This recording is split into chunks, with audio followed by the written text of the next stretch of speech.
Hey everyone, welcome back to our second episode of TJ Hates Quitters. My name is Kari. I am here with my co-hosts Jason and Josiane. Jason, what lies have you been telling? What spies have you been? Have you been an ally to anyone? How's life? I'm just over here creating alliances with everybody. Only with people whose name that you rhyme with. Yeah, so Mason better watch out because when I'm on the show with him, he's my number one target. I'm doing great. I'm excited to talk to y'all. I literally just finished the episode 10 minutes ago, so it's super fresh in my mind. And Josiane, our pirate, how are you this evening? Arg, I'm doing swell. Thank you for asking. I'm really excited to talk about this episode. I think the first two episodes of the season, I was like, oh, this is really good. And then I'm like, oh, wait, this is still very good. So I'm like enjoying the fact that I'm actually like getting into the season, and I like waiting a week. I think that's what I really like, the anticipation a little. So yeah, I'm excited to come here and talk. Yeah, I after watching or binging All Stars 2, I am just sitting here like patiently waiting for each episode, and by patiently waiting, I wish we could watch it all at once, but for podcasting's sake, I like that we get it week by week. It makes it a lot easier. But I think we got another solid episode to talk about. Very excited to break all of this down with you. And let's just jump into it. So usually they show us them coming back from the arena, and this time they didn't, which I thought was weird. Like I even had in my notes typed up like after the arena, and then it's like MJ the next morning. I'm like, wait, why are we doing this? But okay, fine.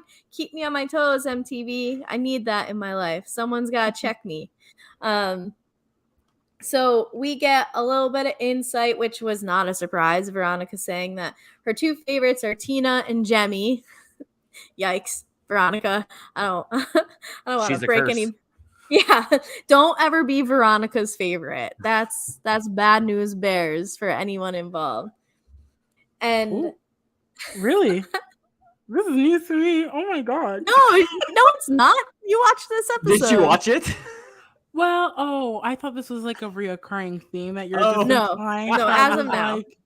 No, not a legacy type of thing. Well, usually the person curses whoever is Veronica's partner, at least the last few seasons when she came back, because CT wanted nothing to do with working with her. Yeah, CT was not a fan of Veronica.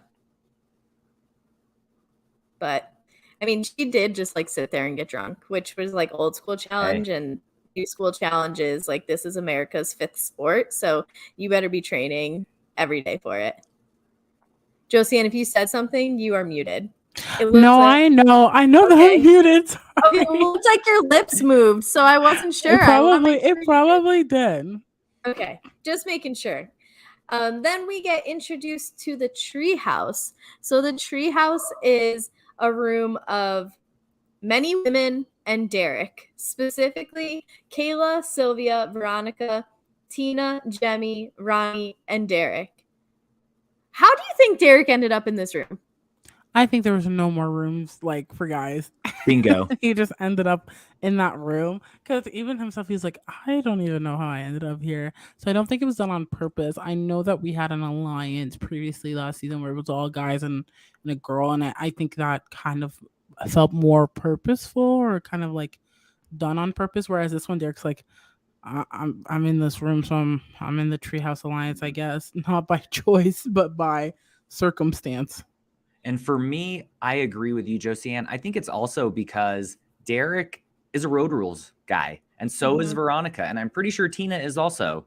And so I just think they have that old school road rules connection that when maybe he was choosing between like two different beds, there was only two left, and he wanted to be with them because he knows he trusts them. And I love what you said about being the only guy in a girls' alliance, because that makes them a bigger threat than him. I do wonder if last season had some impact on the room choice because, like Josiane said, you had the King's Palace, which was all men and Melinda. And so you wonder if Derek watched this and was like, oh, let me try to put myself away from my natural alliances, because the rooms do quickly become like how many times have we heard like, oh my God, half my room voted me in or whatever? Like there's a precedent set with rooms that like you kind of bond more than other people. So I do wonder if Derek was like trying to be smart once, because we know he's mostly a physical player and not so much a mental player, and be like, let me go somewhere completely far away from everyone that I normally room with and I'm already like I know I'm cool with, and work with these women. I wonder if that was his thought process, but I don't know if I can give him that much credit.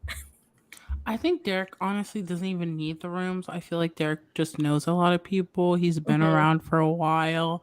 Like the room situation doesn't really take away from his game if he's in a different room. Obviously, don't think he'd work with Kayla or like Sylvia in this case. I don't see that happening in the cards, but I think the placement of the rooms does help. And so I think overall, like I think it was just he was like maybe he thought about it a little bit, but I don't think it was like deep, because then he would have had a I guess a confessional where he was like, so I purposely put myself here because Yeah. he was just like, I ended up here. He would yell it too. I purposely ended up here. That's better. That's a much better impersonation of Derek. And the women who are talking about the treehouse specifically state there are two people on the exact opposite side of that alliance, which is Kellyanne and Kendall, which is interesting to me because like Nia doesn't get mentioned, Janae doesn't get mentioned, but specifically Kellyanne and Kendall are the nemesis to this treehouse alliance. Do we think that Kellyanne and Kendall are worthwhile being like their main enemy? They're kind of like the David to their Goliath. Like, do we think that this is necessary, or are we just like aiming our targets early on so that we don't have to worry about upsetting other people in the house? I think what good players tend to do when they play a game is that people like to know that you're not coming for them. They like to feel safe. And so if you out loud and you like advocate that you're going after a specific person, that automatically someone's like, well, it's not me, so you can keep shooting at this person. I don't have to worry about you for a while because I know that you're not coming for me. And so I do think that it would come across that way for sure. I also think that Kellyanne and Kendall are the most disassociated to the other housemates. I feel like no one would really care that much. I think the people who could have cared, Kendall went out of her way and royally screwed that up. And so I think that they're very disposable players, and it's good to have disposable players to your game because then people are more likely to want to work with you or aren't scared of you or know that they shouldn't take you up because there's a chance that someone else might do it for them, or you're going to take out that person that they want out as well. So that's what I think is really happening. Yeah, and for me, I think it's because they're clearly a duo. We heard earlier on in this episode, they have a business together, and that's what Kendall wants to use some of her winning money to invest in and grow the business. And they're both physical beasts. Both of these women are so strong. They have great endurance. They might not be good at puzzles, but they are fierce competitors. And I would say let's keep throwing them in to get them out to make it easier to run the final. And that's really what I think is motivating them. Do you think it's also because they're not as protected by men as Janae and Nia are? Because like Nia's got Jordan, Janae's got MJ, and these two women are just women protecting each other. And I don't say just in a demeaning way because I believe in the two of them entirely. But I do think it's interesting because like Janae's last season's winner, Nia is a beast. Like she's like 6'8" and jacked. Like why are they the enemies more so than two very strong competitors? When it's like 7v2, why not make the two people that like you definitely don't want to run a final against? Not saying that you don't want to run a final against Kendall and Kellyanne, but I mean like Kellyanne can't do puzzles for shit, so I wouldn't mind running a final against her. We haven't seen it in this season yet, but in previous seasons, Kendall's with Darrell. They are super tight. And even though, like I said, the edit hasn't shown in these 3 episodes, we saw it in the previous 20 episodes. Yeah. And so I think if they're going for Kendall, like I really expected in this episode for Darrell to step up and defend her, but she did make the most boneheaded move. So I understand why he wouldn't want to stick his neck out for her, but like they go back 20 years. Yeah. I I don't think it has to do with the guys that much. Like we heard Kayla kind of say it a little later on, where she goes, I don't really care what the guys do. I care about the girls. And so she focuses on the girls. And I think that she has that mindset like for everything. And I think it's the same thing, because while it is an individual game, I'm pretty sure a man wins and a woman wins. So like first place. So you don't really care what the guys are doing, because they're not your actual like competition in long term. It's the women. And so I think that's the mindset they have going into it. Also, I think that I think if comparing to other women in the house, I think that the other women, I mean Janae, like Janae has like influence and power, and so it would be really bad for them to go after her, because she's gonna whoop their ass. She just won. She didn't get there on her own. You know what I mean? Like it takes a village, and so I think that they're afraid of the village. Not necessarily due to the fact that they're men or women, but her influence in the game. And obviously we can see that she can win comps. So if they go after her and she wins next time, she's gonna throw sabotage. She's gonna, let's not poke the bear, the biggest competition threat technically just yet, unless you can take her out, which right now in the beginning is not a smart move. And in terms of Nia, like I just feel like she's not on the show, which is really sad to me. Like that's my girl. And so I just really wanted her to shine. But I also think she's more likely to work with them than Kellyanne and Kendall. Like when you look at the pictures from people, it's like 1998, 2000, 2001, and then I was like 2014. Like she's probably one of the likely people to probably work with them, because I guess they're the younger vets, as Kendall put it in the show. Oh, so the whole thing that she went on, I got so mad at that. I did too. We're gonna talk about, because I also have thoughts, but yeah, I think it's like more of like I beat these people quickly because they could be the biggest threats to me long term. And honestly, within those three girls, like I'm sure they'll be glad that if any of them win. But I really think that it's really to Kayla's advantage. Like we'll talk about it a little bit later, but like if all three of the women go to the final, like I'm pretty sure Kayla's winning. So big time. Well, I'll just leave it at that for now. I don't know. Do we trust Kayla with like puzzles and stuff? Sylvia is smart, but like we'll talk about the challenge. That's why I don't want to say anything yet. Yeah. Okay. But like the challenge itself is the reason why I don't think that maybe in a puzzle, but like I wouldn't underestimate Kayla either in a puzzle. So well, after we get the whole explanation of the treehouse, we cut to Brad and Nehemiah, and we haven't heard a lot from Nehemiah, who was a big voice last season, huge voice last season. But Brad was saying, like, frankly, I don't think Mark loses that competition to anybody in the house. So the fact that it was LT that had to go, like, LT probably beats everybody else in the house. The only person he loses to is Mark. And I definitely see some truth in that. But then we get Nehemiah chiming in, being like, my two closest allies are gone in one shot. He lost Melinda due to an ankle. He lost LT to Mark. And he says, like, I can't talk to Wes. Like, me and Wes are good. But as soon as I talk to Wes, a target is on my back.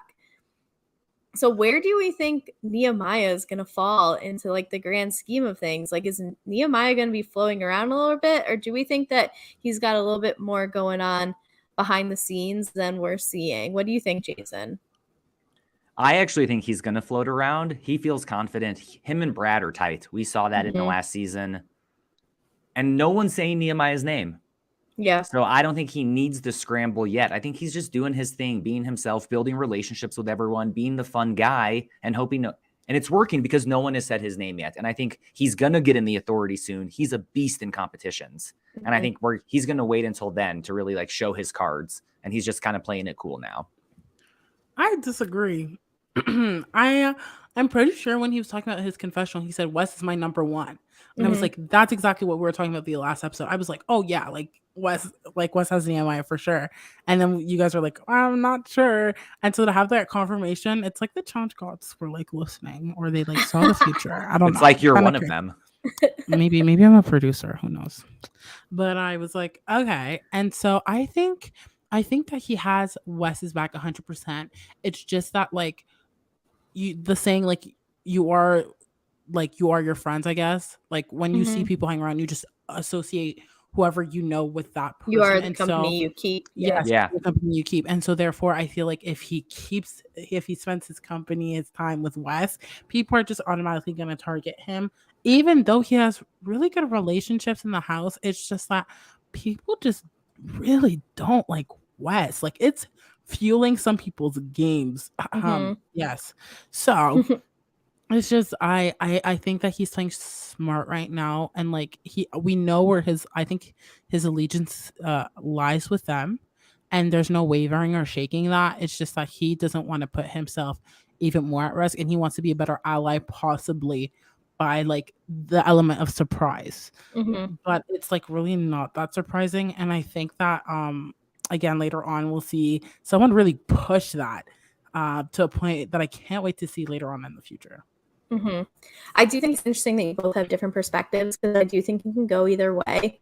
And a reason that I think that is because we saw Wes, and like I'm getting ahead of myself here, but like we saw Wes politic hard this episode, and Wes didn't get what he wanted, which to me says people like Nehemiah, who are counting on Wes to be their number one, they might not have as much leverage in the game as they thought that they did. And so I think it can go either way. Like, I think Nehemiah could win a final. I think Nehemiah can be out next week. Like, I don't know what's going to happen with him.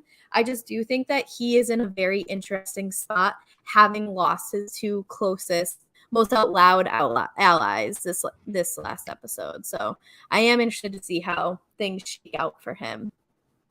Before we move on to the MJ and Josiane conversation, I do just want to touch on the fact that Cyrus was hilarious when like the way like he, it's like, oh, went down the wrong pipe, even though there's one, and he's like, oh, I'm a classic car having carb issues and like leaning over. Dude, Cyrus is just so fucking funny. He's the best. He's so funny. Can we just talk about Derek's panic? Like they're having a like conversation. It's like, yeah, like, hey, what's up, bro? Like, how you doing? Blah, blah, blah. He's like, and then Derek's like confused. I don't know if Derek thought it was like a prank in the beginning, because he was like, it was giving very Mannequin Challenge 2016, and then he was like, dude, are you okay? And just like awkwardly like stands up and like leans in with his like big arms and is like on his back. And I don't know, I just feel like that made it even more funny. I was like, this is so weird. Why does Brad just give robot vibes, like a very boop energy? I was like, okay. I just thought it was so funny and had to bring it up. Yeah.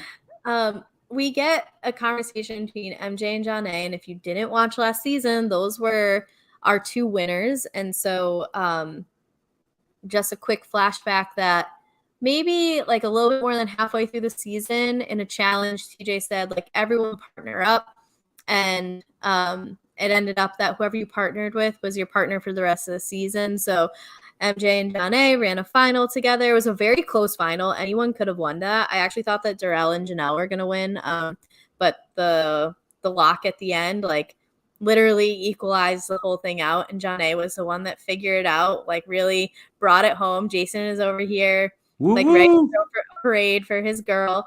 But those two winning the final together have put them, like, legit in lockstep. Like, it's MJ and Josiane. You don't say one without the other at this point in the season.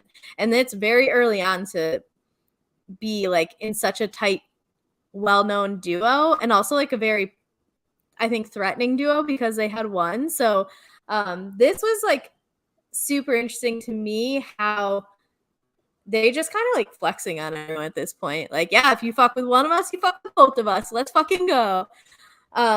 But their conversation topic was Wes. Naturally, everyone's favorite conversation topic, mine as well. And Josiane was saying when Wes gets worried, that's when Wes gets to work. And MJ was like, why don't we make like a soft alliance with him? Which I'm interested in what a hard alliance is in comparison to a soft alliance, but whatever. And Janae was like, last time Wes saw me, I wasn't a good player, and now I've leveled up. And didn't Wes and Janae like date at one point? Is that wrong? I'm not sure. Whatever. They might I'm have. the wrong person to ask. Let me tell you that. I think actually, I think if I'm tapping back into the memory here, Janae was with Zach. No, before that, I think Wes was interested, but she went off with Kenny, like way early on. Janae? I think not like a relationship, but like a season hookup type of thing. I'll have to look into that. I think that's true, but don't quote me. Anyway, MJ was like, I don't like making deals with the devil. Do you think it is smart, Josiane, for MJ and Janae to try to team up with Wes? I just don't really know where their allies lie. Like, I don't really know who has their backs. I think, they're flashy targets because they won, and I think that also instills a little bit of fear. But it's clear to me that they're not in the Treehouse Alliance, so I don't know where they're at right now. And I thought maybe the Treehouse Alliance would back Wes up a little bit more because we saw, like episode 2, we saw that conversation at the table. And so it was really confusing to me because I was like, I don't even know where they lie. Who are their people? Like, no one has outlined that to me. And so the fact that to me they have no one, anyone is better than no one. And so for them to be like, oh, maybe we can go with Wes, I'm like, yeah, sure, you should, because to me it doesn't seem like you have numbers, and it is a numbers game to a degree. So if that number is Wes, or if that number is, I don't know, Kellyanne and her dog and her legends still doing a puzzle, it's better than nothing. So I'm like, okay, go for it. I don't really know their relationship with Wes that much, and so I'm like, would it be like weird, like a Jordan situation, or if Yes and Wes ended up working together? So I was like, I guess do what's best for your game. It's a numbers game. Go for it. Yeah, I feel the exact same way. To me, there's nothing to lose. It's so early on in the game, and like Josiane was saying, who is working with Janae and MJ? It's pretty much only Yes, and it's only because they're winners.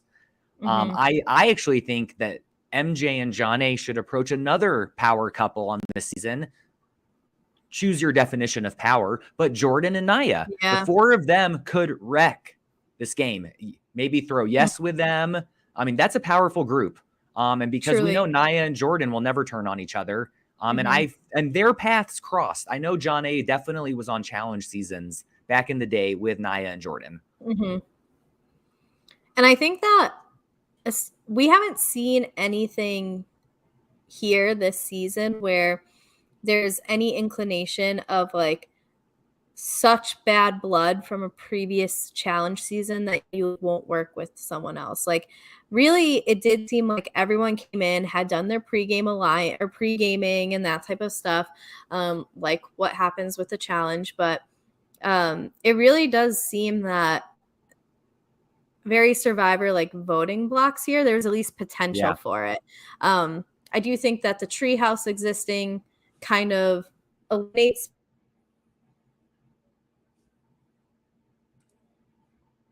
that any like decision on any day. And I do like that. I do like the idea that the authority can like really throw a curveball at any time. Next, you ready for our coffee date? With Lord, this was amazing. Atrocious. Before we get into this, I saw a tweet from Devin that was like, you two have really fucked it up that you have names that rhyme and are not in an alliance. Like, you could have done such good things with this. He's like, I've been waiting for years for a Kevin to be on the challenge, and you guys can't fucking get it together, which is very Devin. Of course Devin would tweet that. It just makes sense. It was good. So, Yes says that he's going to ask Wes on a coffee date because he wants to get to know him and talk to him a bit. So the two of them sit down together. I did not see any coffee, so I was already disappointed that Yes is lying to my face. And we get Yes saying, like, hey, Wes, do you like want to take the sabotage from me? Wes's reaction to me, like, I'm such a Wes fan, like, he could say anything, I think it's funny, so when he's like, "Oh, you're really learning to manipulate an old ginger here," Yes knows what he's doing. Yes is not dumb, but we'll keep going, then we'll talk about it. So Wes goes to him like, "What's the likelihood that you're gonna sabotage me in the next challenge?" And Yes goes, "It's pretty likely." And Yes says, "I don't like how you play. I don't like someone who is so happy about sabotaging people and is so big and flashy. Like, I hate that gameplay style." And Wes said, "Don't put it on me and we're good. Put it on me." And Yes goes, "It's game time." And that's where they left it. So I think we officially have a rivalry. And I'm here for it. I'm loving this rivalry, not only because their names rhyme, but it's fun. They're Sorry, both Devin. really good competitors. And I'll be real. Like, when Yes was telling us he's taking Wes on this coffee date, I was having flashbacks from season 1, because that was Yes's biggest move, was coffee dates with everyone, getting to know them, buttering them up. And this, I think, was the exact opposite. There was no butter here. He was there to make Wes nervous, make him uncomfortable, knowing he was going to sabotage him all along. And I think maybe Yes was wondering, or maybe hoping, that Wes would try to make a deal with him and really try to or reveal all of his cards in gameplay. And that probably would have been the only reason why Yes wouldn't have sabotaged him. Yeah, there was no butter, just salt. Very bitter. Nice. Yeah, no, I was actually very confused as to what was going on. Like, I was sitting there, I had my breakfast on the table, the computer right in front of me. I'm eating, and then I hear coffee date with Wes, and I was like, did I hear that right? Like, I thought you were trying to say like trademark his coffee dates, but I heard Wes. And so I was like, there's no way. Like, why would you do this? What would serve your purpose? Because we know at the end of the day that you do not want to work with him. You don't respect him as a player.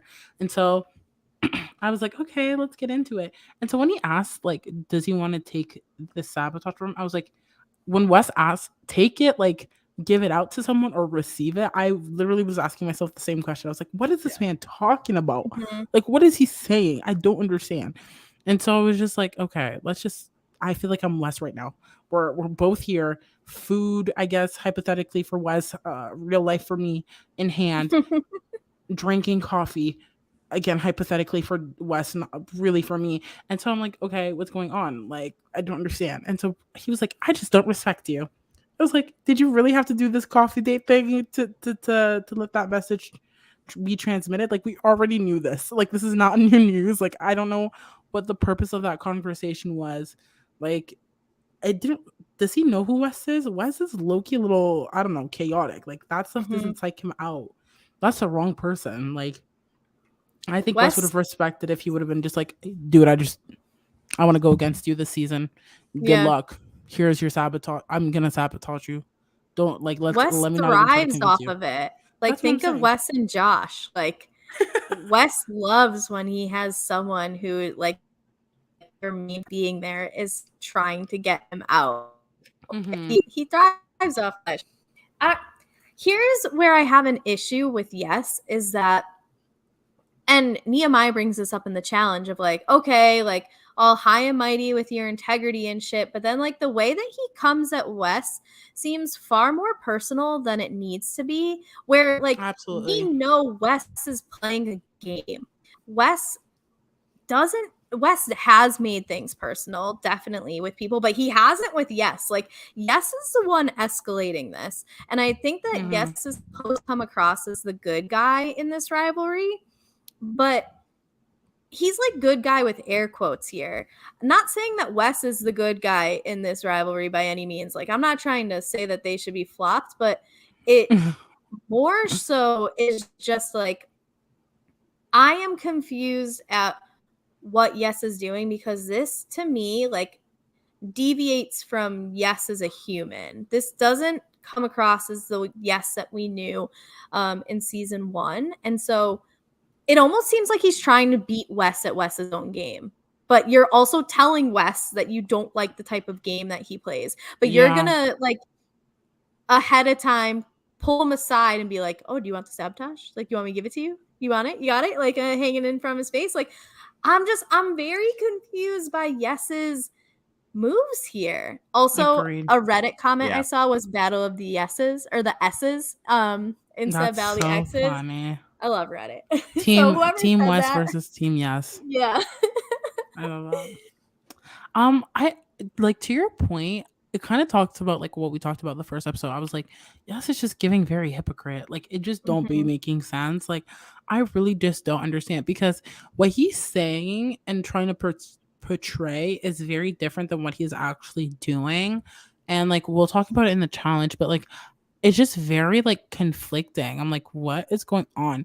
And I tried to watch season one and like it was really hard for me. I didn't even get it to the final. Like I already knew he had won or whatever, but I didn't Mhm. care. And so for me, it's like I don't really know who this man is truly. And so to this is like really the first time I'm absorbing like what's going on my screen.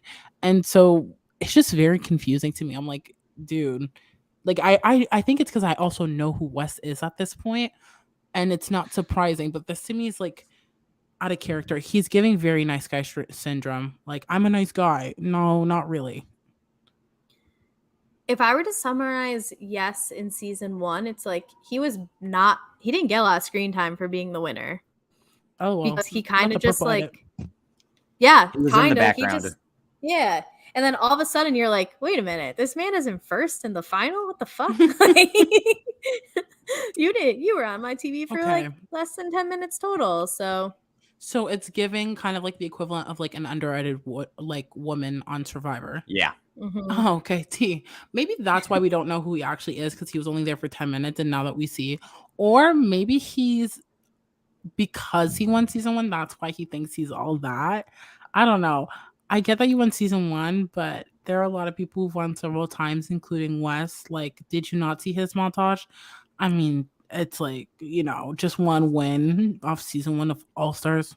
Mhm. Great. But like that Well, doesn't Also, earn you an ego. I'm has pretty sure never he been in won elimination. his original season, like literally in the year 2000. Oh. Oh, when the challenge was like riding Yeah. bicycles. Yeah. Wheelbarrows on the beach, yeah. No, I literally watched an old season of the challenge, like on Netflix. I use like the US VPN or whatever, and I was like, Mhm. "There's no way this is what the challenge used to be. This is not even the challenge. It's giving very like Amazing Race energy, but like in one location." And so for you to win the 2000s challenge, baby, it's not the same. The world is very different now. Like Mhm. go try to be on Spies, Lies, and Allies and tell me that it's the same show. Okay, Mhm. how about that? Yeah, Wes did win the final that Theo, who is an Olympic athlete, said was one of the hardest things he's ever done, which was 50 miles 7 in the toenails sand. gone. Yeah, he lost 7 toenails. And he said like there was like 4-mile stretches where there was no cameras, no producers, nothing. Like you just ran in the sand and like Wes won that. So And he's lost um like CT too at one yeah. point, and like another one. I think those Definitely are the not with 2 he Kenny. won. Those are 2 he won. He won the one with CT and he Yeah. won Oh, the he's only one. won twice. I Yeah, swear he's only he's won won maybe twice. like I 3. I reckon, or I picked that up in his like lower third this episode. I was like, wow, he's only won twice, but like he he makes it to a lot of finals. So, Okay. well, we're gonna get a little bit more Yes drama, a little bit less West drama, but a little bit more Yes drama in our daily challenge. So the daily challenge is called Playing Dirty, and TJ described it as musical chairs. I was so To confused when he said that. Yeah, I was like, I get the analogy, but also like A we lot of could them do have better. children. I think he was just trying to relate with the parents. And TJ, I salute you for trying. Thank you, King. Thank you to try to get to like to be relatable for them. I appreciate it. Mhm. So how this challenge worked was there is a long mud pit, we'll say, I don't know, easily 30 yards, right? So there were in the first heat, because there's 10 men and 10 women left, there were 9 balls at the end of the mud pit. And so the person who did not go retrieve the ball and bring it back to the other end of the mud pit was eliminated. They're automatically going into the arena. The second round, there was 9 people left and only 5 balls. So the 4 people who did not retrieve a ball are eliminated, and then it went from 5 to 3. So the person who brought it first was the winner, and then the next 2 made up the authority, both for the men and the women. So we took like a big leap from 9 to 5. I like had like 5 exclamation points that when I was like 9 to 5, oh shit, in my notes. I was surprised by that. But before we get into the challenge, we have some sabotages that need to be handed out. Was anyone surprised that Yes gave Wes the sabotage? I wasn't, but I was really impressed that he called him the original saboteur. Yeah. That was fun. That reminded me of like Big Brother 11. Same. Like, saboteur. I was like, okay. I don't think I've heard that word since then. I was gonna say something, and now I just remembered that I was gonna say it, so I'm gonna say it now.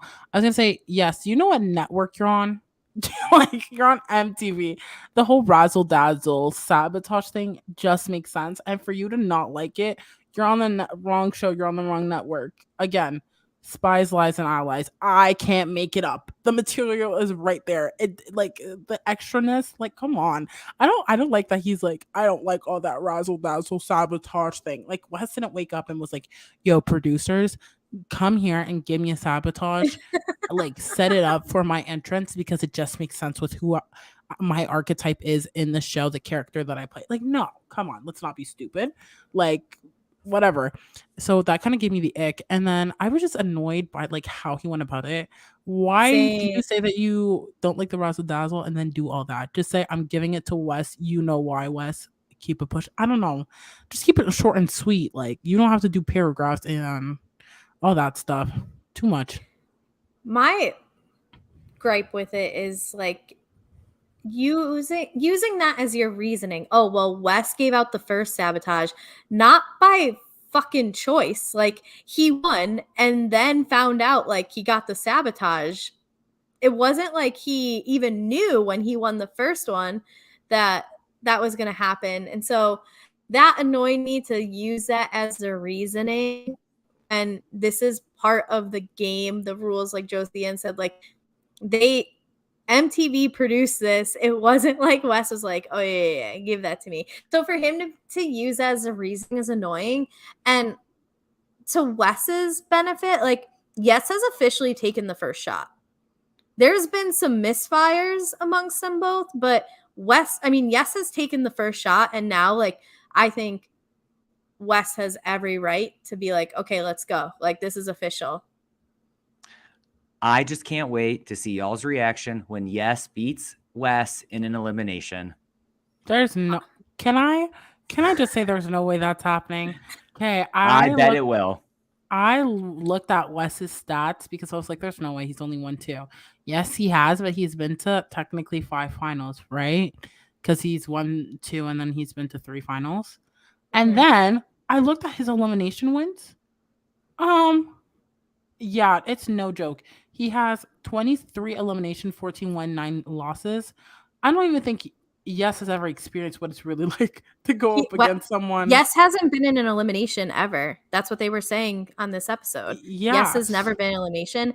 And part of Wes's wins came from, was it a fresh meat season? When he got thrown in every single time. Yeah, literally every single time. And they won like at least 5 eliminations in that season alone.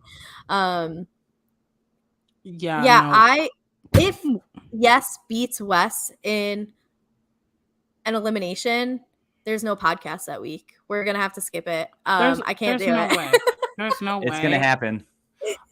But someone else is gonna have to host because I'll be out. I'm gonna go find Yes and have a coffee date with him and give him a piece of my mind. That's gonna be the podcast that week. We actually interview him. I thought the other sabotage though impressed me more with Kendall when she like actually asked questions to TJ. Yeah. Like, can I throw a guy? Can I give it to a guy? Which I hadn't thought of yet, actually. Yeah, me neither. And then can I give it to myself? And I was like, what is she doing? Yeah. So for like 1 second, I was like, she's a genius. Just for 1 second. I thought she was gonna put the vest on West again. That's what I thought. I thought that would make great television. It would make sense. Give West 70 pounds worth of vests. That would have been amazing.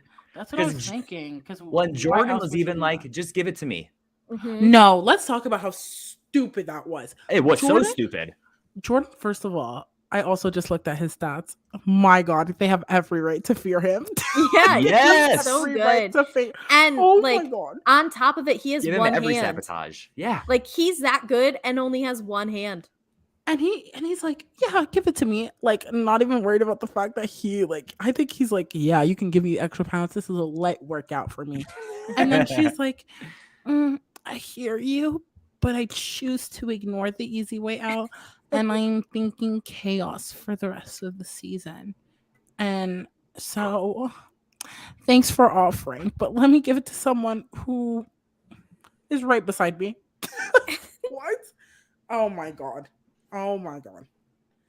Her explanation of it was like, okay, well, I feel like I'm helping all of the women because I didn't give it to a single woman. I felt like I was helping Wes because I'm giving it to another guy, so there's someone else who has the same disadvantage as him. And I figured MJ's a big enough guy that like an extra 35 pounds isn't going to make a difference. And it's like, did you just completely ignore the fact that like MJ and Josiane are kind of on your side though? Like did that one just like that reason not make the boat? Like, is that still over on the island as you're rowing to shore? Like, what the fuck's going on here, Kendall? She was not rowing ashore. Let me tell you, she was digging her grave. How about that? Yes. The math was just not mathing to me. It's like she was trying to like I feel like she came up with the decision, and so when she was speaking, she was trying to figure out how she could lead up to that point, which is still mind-boggling because like you know that the moment you win elimination, you have a sabotage. Why are you still confused when it comes to elimination? Like, it just doesn't make any sense to me. So any of her justification afterwards, like, everyone has every right to be mad at her because you've technically had, like, let's say 12 hours to think about it. Mm-hmm. Let's say in those 8 hours, like, you decided to sleep for 8, which is probably not likely. You've just done yoga. You can't take a time to meditate on an actual answer that's, like, kind of benefit your game. I don't know. It just didn't make any sense to me. And I was like, I don't know. It's just, I don't know. I think what I realized this episode is that she's the type of person who doesn't think strategically because at one point she's like, I don't understand why you don't want to go against the best in the final. Girl, what? What? Yeah. Again, what? I don't know if these people, it's been so long. Like, I really don't know if they know what the challenge is now. Like, they're talking about, oh, these new school people. Like, no, this is what the game is now. Exactly. It has nothing to do with them. You come onto a show and then you adapt to the rules. And so for her to just be like, I don't know, empty, like no thoughts, head empty. Like, I just, it was crazy for me to watch her try to like justify why she did that. If I'm Kellyanne, I'm sitting there being like, this is my closest ally. I think Kellyanne was She's probably like, I'm supposed to be the dumb one. Yeah, Kellyanne's like, I'm the dumb one here. Like, what are you doing? Cut it out. I think Kellyanne was like, oh my God, girl, eat that up. Yes. I don't know. Maybe those two are like so isolated from everyone that they just share one brain cell. Yeah, maybe. It's all in their yoga business. Well, all right. So we've got Wes and MJ with the 2 sabotages, and first is the women's heat. So like we said, we're going from 10 to 9 here. The last person out is automatically going to the arena, and so everyone runs, comes back, and we are between Veronica and I didn't write it down. Veronica and Kendall. I did write it down. And Veronica loses. So Veronica going straight to the arena. Do you want to comment anything on Veronica going straight to the arena here? Why? Girl, I like, if you can't take someone down, don't do it. Focus on getting a ball. I don't know if she was just so anti like Kendall that she was like, I'm gonna wait until she gets the ball and I'm gonna get her. But like, that only works if you can actually get the ball. I don't know. I just like, maybe I also wasn't paying attention because it's like 9 people running at the same time, and so you're like trying to see what's going on. I'm like looking to see if Naya got a ball. I'm like not worried, and so then I see those two and I'm like, why is Veronica looking like she's on defense for football? Like, Yeah. why aren't you playing offense? I feel like it's better to play offense than defense, because you, like, if you carry the ball, I don't know. I also sit on a couch, so I don't play football, so please don't judge me. But I feel like if you have a ball in one hand and you just put your hand out and just like push their head back, I don't know. That's a little bit aggressive, but like I feel like that would be much better than being the person gets their head pushed like without the ball. I don't know. I was confused also. I didn't understand why she was going after Kendall instead of going after a ball. And maybe I missed something. Maybe because Veronica's shorter than a lot of the other people, she sank more in the mud. And so it was harder for her to get to the end of the thing. But I just didn't understand. And but I have to give respect to Kendall because she overpowered Veronica. Yeah. Because I was really thinking Veronica was going to knock the ball out of her hand. And Kendall would be, but it didn't happen. So props to Kendall. I do wonder if Veronica's the slowest of the women. Therefore, her thought process is, I'm not going to try and sprint down there and be the last one down there. Therefore, not being able to like try and stop someone from getting by with the ball. So let me take my chances, because she might be the slowest of the women, but she's definitely not the smallest of the women. Like Veronica's got some meat on her, and so if that's her strategy, I can understand it. But at the same time, like, you have an advantage if you have the ball. You are getting to dictate what direction you're going and make the moves, where you're completely reactionary if you're on defense. So that's my guess. Maybe she, like, once she got through the sticky part of the mud, because you saw them, like Janae explained it, that was like walking through peanut butter, that they were like getting stuck there. Maybe she was the last woman to get through that, was just like, fuck it, I'll take my chances. But we didn't really get to see, and like you said, Josiane, there's so much chaos going on that's like, all right. I just wish she would have like ran and tackled her. Like, obviously that's a little dirty. We do see people do that.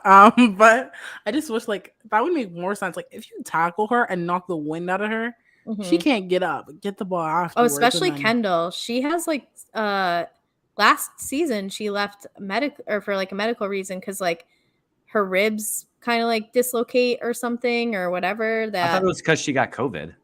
No, she went to the Somebody hospital. left because they had COVID last season, I thought. No, she Kendall had to go to the hospital because something with her ribs. She has some sort of disease that like causes things to kind of like dislocate or displace easily. So okay. Like if Veronica tackles Kendall, there's a chance that Kendall's a medevac, like half of the women are anyway. So this episode. But yeah, no spoilers, but next we go from 9 to 5, and that means we're losing 4 women here.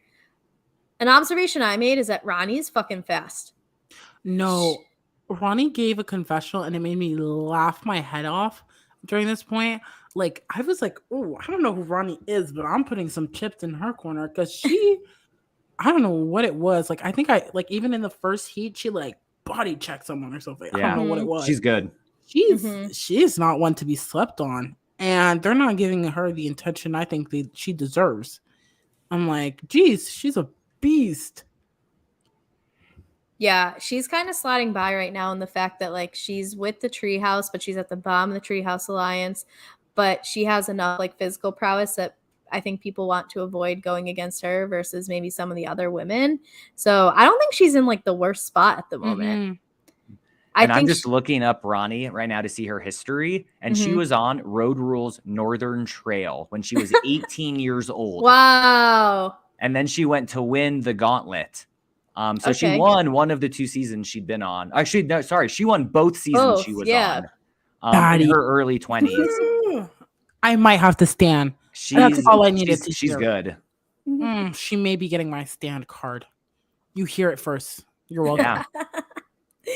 So there's 1 ball left and there's 5 women left. So Jemmie at this point goes, I know it's in my best interest. My best interest is to get Sylvia the ball. And that's what Jemmie fucking does. Jemmie gets Sylvia the ball. So the 4 women eliminated are Naya, Kendall, Ronnie, and Jemmie at this point. Is this the point where Kellyanne says something about the strategy, or is that the next round? It might have been now. It might have been then. Okay, Either way. Say it. Kevin kind of just gets upset about like the fact that strategy is being done in a game. Hello? What? I don't know what it is. I get it. Maybe it's because I was born in 2001. Some of these players had already played. Like they're just very feeling very old, nostalgic. I don't know what it is, but these people are like, why can't they just struggle? We all used to struggle, so you should struggle right now and not play smart. Like it just doesn't make any sense to me that the fact that she's like upset that you're clearly not in their alliance. It's the fact that everyone knows about this alliance too. Like it's not a secret. Like throughout the whole episode, we get They're people yelling about it.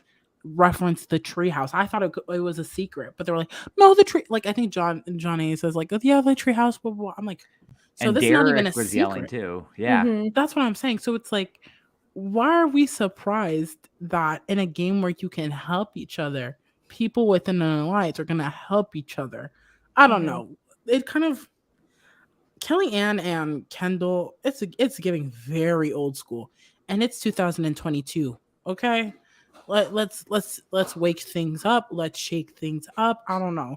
It's just very weird reactions for them. Like they're not breaking any rules. Like I don't know. It's just really weird, and it's not the first time that we've seen competitions where people help each other. So why is it that you're like losing your mind about the fact that they're doing that exact thing? I don't know. Our last round, we have to go from 5 to 3, and I didn't write who was in the last round, but what I did write down was that Kayla came in first, so Kayla is going to get to sabotage someone next elimination, or next daily, and then Josiane came in second, and Sylvia came in third. But I think even more importantly is that Tina goes, yeah, I just had to pop my knuckle back in, but I can move my hand now, so that's great. Tina is so chaotic. She's like, actually, I can't feel my hand. Let me just. All right, good to go. Let's move. I'm like, girl, what? She's tough. She's like, I lost my knuckle. I couldn't find it. Let me just play around with my finger and like snap it back together. Crazy. No, you know what I found interesting? It's the fact that Sylvia and Kayla didn't care who came first because originally Kayla's like, I'm gonna give the ball to Sylvia. And then Sylvia just is stuck in the peanut butter, I guess, for John A's reference. And then Sylvia's like, here you go, take the ball. And then I'm like, oh, so you don't actually care who's in first place as long as you guys are both together, which just shows the like unshakable trust that they have between each other, which is really cool because I feel like if it was any other two people, they would probably care who got the sabotage. So I just think that shows like a big element to what the relationship is and like who's actually in charge of the Treehouse Alliance, because Jemmy's giving the ball to Sylvia. Like Veronica's the sacrificial lamb. Tina, I think, is just like a good beast, so she ended up there. So I feel like that showed a lot of the dynamics between the Treehouse. Like Ronnie didn't get any help whatsoever, and I don't think she helped anyone. So that was just like an interesting dynamic that I realized. Yeah, and I think it puts a bigger target on their backs that they are such an unbreakable duo that maybe Ronnie is going to think about leaving them because they're not helping her. So why should she be with them? Maybe that's the person John A and MJ pick up. Yeah. You never know. I think she's protected by them, but I don't know if they're necessarily like, if it comes down to the three of them, clearly Sylvia and Kayla are going to look out for each other before they look out for her. But I do think that they provide a bit of a protection, especially because like they keep winning. You know what I mean? Yeah, like they keep having power. And say what you want about Kayla. It's kind of the point I made about Wes last time. Like, tell me a time that Kayla has flipped on an ally. Kayla is loyal almost to a fault. Like when she's friends with someone, she fucking rides for them. Well, and for me, I think with Kayla, she's either with them or she's against them. There is no middle ground. And so that's why it's really easy for her to be so loyal. I think what's interesting, I think why Veronica's so comfortable, or at least in the beginning, like in this current instance of that moment, prior to what we see later on, is because technically at the end of the day, if they all have to go against each other, Ronnie has numbers. Like she has Tina, Derek's probably gonna pick her, and she's an old schooler, so Ronnie would probably also at this point. Jemmy, she says that Jemmye and Tina are her number ones. They're in this Treehouse alliance. So that's like technically, if you think about it, 2 versus 3 that just so happen to be in one space. Mhm. Jemmye's a little bit more in the middle, but because Ronnie kind of claims her, it's like, okay, she's on that side.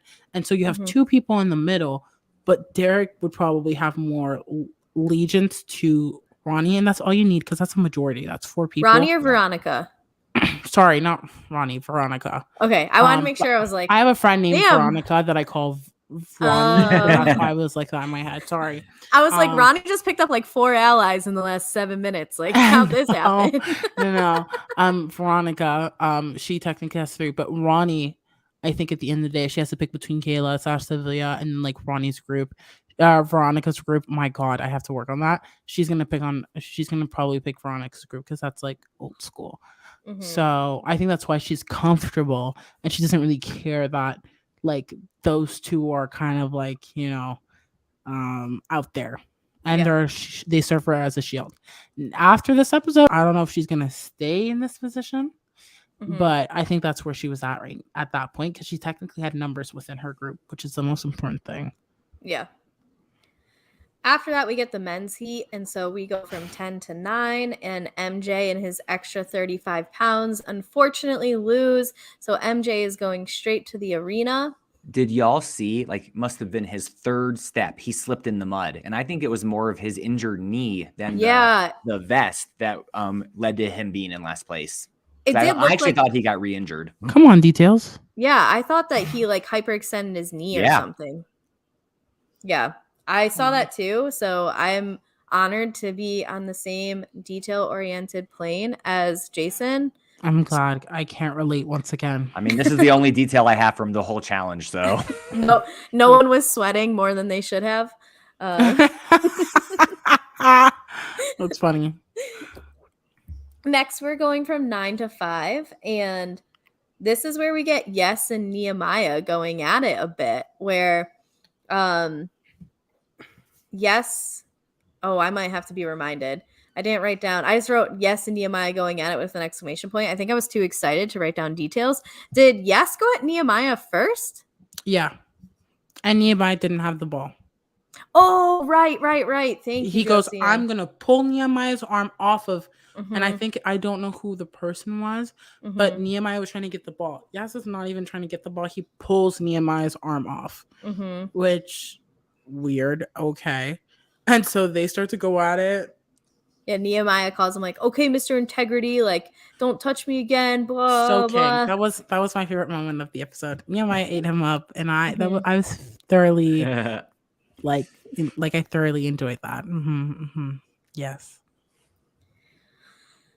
I think that also makes it easier for Wes and Nehemiah to discreetly work together because they now both have a common enemy in Yes for 2 separate reasons. It's not like I don't like Yes because Wes doesn't like him, or I don't like him because Nehemiah doesn't like him. Like they both have their shit with Yes, and so it makes it easier for them to partner up with less of a target on their back. Just my opinion on that one. But in this, we lose Wes, Darrell, Nehemiah, and Yes. So dumb. Like that whole fight served no one. Like I don't know. Oh, man. Yes is such a confusing character to me. Like I'm glad that Nehemiah called him out, and I think Wes also said something in a confessional, but I can't remember what he said. I was like, yeah, get him from me, because I was like, at this rate, you've gone and acted like you are the man, you are the honor code, you are the moral higher ground. And for you to do that, also, and again, it wasn't even justified. It's not like he was like, oh, I'm working with this person, and so I have to let this person keep the ball and get Nehemiah off. No explanation. Man just like took his arm off. I was like, oh, okay. Like, so much for integrity. Like, okay. Like, what was the reason? What was the reason? Anyways. Well, from 9 to 5, we're going to go down from 5 to 3 to round up our authority. And Brad came in first. I just like read both lines at the same time. Derek came in second and Jordan came in third. And we have to recognize Brad here. Brad had a strategy, and Brad executed on that strategy every single round. He might have been the first one back, him or Derek, where he got the ball and stayed on the outside and just sprinted back. He high knees, like Brad crushed this challenge. He's done this before. Yeah, Brad crushed this challenge, and so Brad deserved that. And then someone like yelled about it in a good way, like hyping Brad up. Kayla, yeah, who yelled? Brad stays ready so he doesn't have to get ready. That was Nehemiah. No, I think it was Tina. Kayla, was it? Yeah, it was Tina. Because Kayla said something and then Tina responded, "Oh, he stays ready." Oh, yes. Yeah, Brad stays ready so he doesn't have to get ready. Can we talk about how close Brad was to Derek? The camera, whoever got that shot, praise them, because it's literally Derek, like, and then like right after. Oh, what an art! What a piece of art! In all honesty, though, if I'm Derek, like, I'm thankful I'm in second. Right now, second is a great place to be. Because you still make the shot, you just don't make a target out of yourself for, because you can kind of hide in the authority. And I think someone did this today. I want to hear your reactions to that when we get to that point. But it's like you get to hide and you don't put a target on yourself.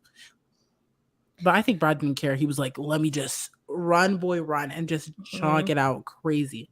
Yeah, I don't think Brad cares if people see him as a threat or he gets a target on his back. He wants to win. Like, he's here to prove something, I think, and get to the final. Brad always gets so close, and then something happens. So our official authority for this episode is Kayla in first for the women, Janae and Sylvia, and then Brad in first for the men with Derek and Jordan. So that is our 6 going into the authority. But we have a few things we need to take care of before we talk about what the authority does. We get back to the house and MJ talks to Kendall with obviously Janae there, because if MJ's there, Janae's going to be there.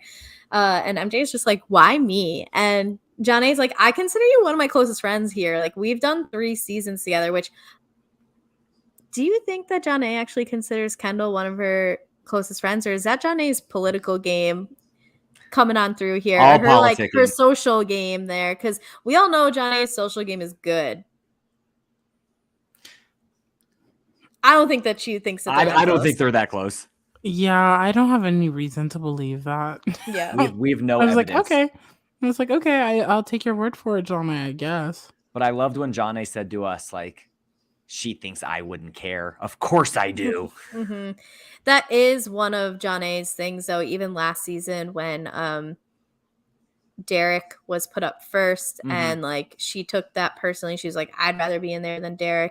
Dude, that first, I mean, not to like derail too much, that first elimination last year, or not last year, but like last season on All Stars 2, I basically cried through the whole thing, between like Derek playing for his sister, who had just passed away, and then like Ayana helping, was it like Leah, what's her name or something, maybe, like helping her pull that sled when, like I was just like, oh my God, I was like a mess, but I also was like sick as fuck and a complete, like my brain was not normal. So I was like crying through the whole elimination. I was like, none of you gave me a heads up. Like, you could have gave me one. But anyway, that is Janae's thing of like, you come after my friends, you might as well come after me. So that's not a surprise that she's reacting that way to me. But Kendall was just like, I'm sorry I said your name. I just gave them a free pass to take me out. Like,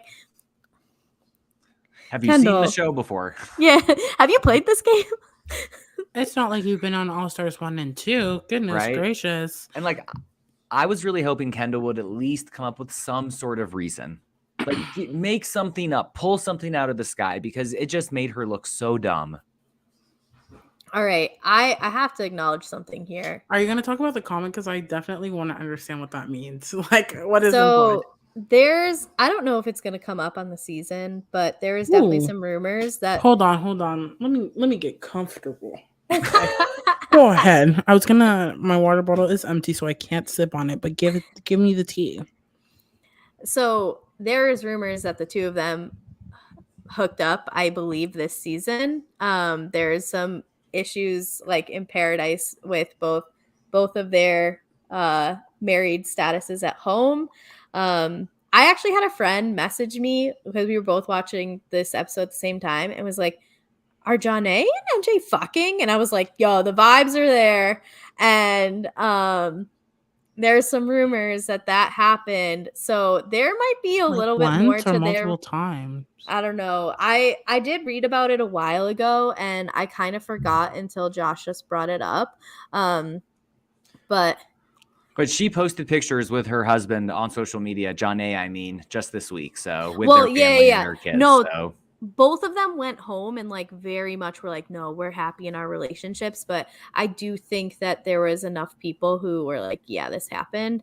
So there might be more reason than just like they won a final together. There was some rumors about that, and I'll do a little bit more Reddit deep diving before coming back next week so I can make sure that I'm up to date on it. But I forgot that was a thing until it was just brought up.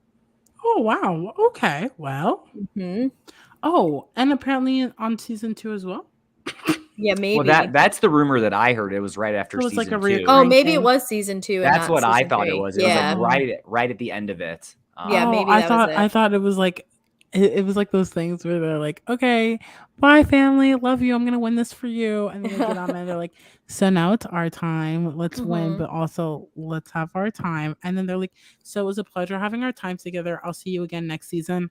Until then, it's like summer camp, like a business transaction. Like, okay, thanks for doing business again this season. See you next season for our next term, in our partnership. This really is like adult summer camp. I did that for a weekend. It's just like one long what is up with you Wars. and adult? I only went once. No, you're thinking my boyfriend. I'm thinking about your boyfriend. Yeah, like, he's going to like a one that's specifically for bartenders next week, and like it's about like whiskey and stuff. I told Josiane that, and no, it's a camp? I worked. It's at a camp, and there's basically yes, is the short version of it. They'll like go to distilleries and they are gonna have like theme parties, and there's like a beer pong tournament and stuff, and so it's like a challenge. It's combination of a lot of drinking and a lot and stuff that to like boost their resumes. I guess you learn a lot about like whiskeys and stuff because it's in Kentucky. Nice. But I did work at a summer camp for a decade. I was an assistant director, and I also went to an overnight one for like adults for a long weekend, which was a lot of fun. I was the Color War MVP. Thank you very much. So surprise. It was because of dodgeball. Like, but anyway, so note to self: pick Kari first in dodgeball every single time. I used to play professional dodgeball, so I can't play anymore due to concussions. But if we do. If we do play, I'll risk concussions for Silent Podcast Dodgeball. You hear that, Isaiah? Yeah, Isaiah, make it happen for field day. Let's go. All right, so before the authority, we've got a 70s party. Yes, we love it, and I was thrown off immediately about this party by Naya when she's like, "I'm just gonna go hang out at the bar, flirt, and have a good time." Girl, we know you're with Jordan. Just stop it. Stop it right now. I think she was trying to say that she was going to flirt with Jordan, but didn't say his name. Also, I think she did say it, but they took it out of the edit. Probably. I think, you know what's funny, actually, is that when the 70s party happened, remember how last time we talked, I was like, oh, yeah, I don't think about the clothes. When they came down, I kept thinking about the clothes because you guys took me out of the experience. I take it back. Let me have those costumes again. Mm-hmm. Let me have I was like, did Ronnie take that out of her closet? Because it was giving just like yoga pants and a cute crop top, like in the best way. Not Ronnie. Oh my god, Veronica. Veronica. Sorry, that's a song reference. Please comment if you know what I'm talking about. Anyways, I thought one of the funniest comments early on in the party when Kayla was like, I don't really know what the 70s are like. I should ask Mark. That was good. It used to Mark like dancing and his mustache. Yeah. I was like, what is going on? That was good. We don't get too much of the party element though, because as Darrell says, everyone's having a good time, and then Mr. Weston has to go politicking. He's a party pooper. Love that. That is the most old school chance thing you could say to me. Like, for people to politic at a party, I'm like, yeah, that makes sense. But the Darrell's my gosh. No, I'm just trying to have fun with it, and he's ruining it. A little inside info is that when I searched to see if TJ Hates Quitters was already a podcast name about the challenge, my backup podcast name was Politicking. I love So, that. That's so true. Mm-hmm. because that's the most like old school thing, like Yeah. old school challenge. I was like, no. Politicking is more even like old school challenge than politicking. Honestly, I feel like Nehemiah is still trying to do that. Yeah. Like, he's again flirting with anything with a pulse. He's like, let me get some. So once Jarrell announces to us that Wes is out there doing his thing, we get Wes going to Jordan, throw Yes in, and in a confessional, he says, "You've poked the wrong hibernating red bear." So we have a little bit of Wes and Jordan working together, but they also say, like, the last thing I want to do is work with him, but they have like bigger fish to fry in this instance. It's crazy to me because Wes really does say this. I think Jordan's really open to working with Wes, and Wes is the one who's like, I can't do it. I think Jordan's just very confident in the fact that he can win as Jordan, and so he don't care. Whereas Wes is like, I hate this. Well, and Jordan also doesn't really have any allies. Yeah. Like, other than Nia, he trusts himself. He doesn't need other people. He wants Wes to come up to him when he's in power because it boosts Jordan's ego. And he's like, yeah, I won, you didn't. Jordan won a final with like 1.5 knees and one like hand. when he fell out of the plane and like broke his leg or something. Yeah, right? he like fractured his knee or something like that, and he still won that final. Yeah. And they had to like run up and down mountains and shit. Like, if I was Jordan, I would trust me too more than I trust anyone else. Like, hands down. That's not never. a pun. Hey. So we have those two maybe working together, and what's funny to me is that in the last authority, when it came up that Tina didn't want to see her friends in the arena, Kayla was like, I don't give a fuck. No, it doesn't matter to me. But then this time, it's like, we're going to give Veronica whoever she wants. How it just like 180'd within an authority to me was very entertaining. Yeah, I agree. I think there's something about Veronica that they respect her a lot more than Tina. She I think has just really endeared herself to them, and so they want her to stay because they also need the numbers. It's interesting because Tina's a part of the Treehouse, so now I'm confused if this Treehouse really solidified after Tina's elimination or before, and they just didn't care. I would like to think it's the first one because it would be really weird if they just were like, I don't care what my ally wants, because that just doesn't make sense. Right. And so I think maybe they were like, Tina's actually a competitor. Let's like get her in an alliance with our room. And so that's why I think that there was that 180, because if they weren't in an alliance, I don't think Kayla would care.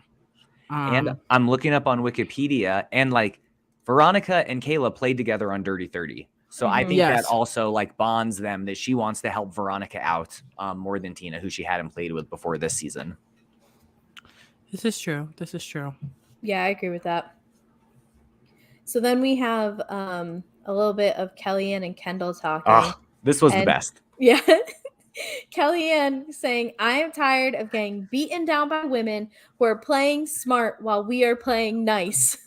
It's like, what show are you on? Kellyanne's like, I'm tired of being an idiot, and I'm tired of you being an idiot too, Kendall. We need to be less idiots.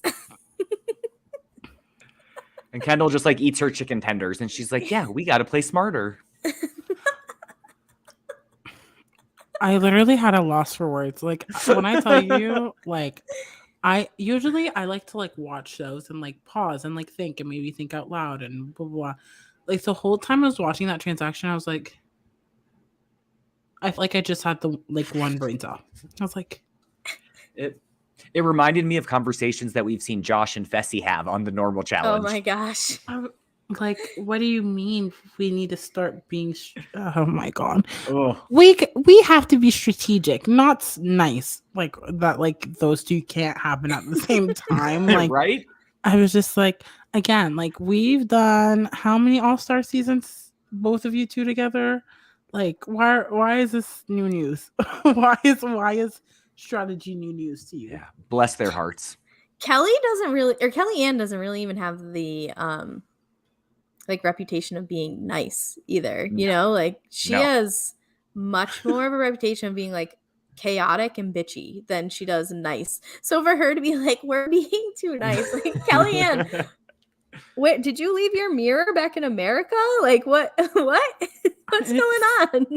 It's actually crazy to me because I'm like, it's actually interesting because what is going on with this season with people like claiming to be nice people? Like being strategic. You can't be nice if you're strategic. We have it with like Yes and Wes, and then like we have the women, I guess, like talking about it. Like, what is this? Like, do people think that if you play strategic, you're not a good person? Like, you can be a good person and be strategic. Like, some people came here to win. I don't know. Maybe you guys came here to like have a break from your families. I don't know. But like for you to be like, oh, being strategic and we're being nice, like this is like to everyone who does this. Like I kind of hate it. Like it just gives like you think you're better than everyone. You think you're more high ground. Like shut up. Like you're all on the same level. Yeah. You're all on the show. You guys are all finalists, some even winners. Like, can we like cut it out? Like, stop. Well, after this, we get Janae kind of talking about how Wes is out there wanting Yes to go in, and Janae is obviously going to support the decision that MJ wants, which MJ wants Cyrus. And Janae with a line here, I would bet Jason was going nuts at this when Janae goes, Wes, you need to win to make these decisions. It was amazing. I loved it. Good on Janae. She's gone through so much shit to get to this point. Like just the relationship with Zach in itself. Oh, yeah. Yikes, by the way. Yeah. Good on her for having this backbone, for getting her win. Like, good on you, Janae. And having the second part of her challenge career. I mean, it's just it's incredible to see the growth that she had from the first season on and when she was with Zach, and now she's just like running the show.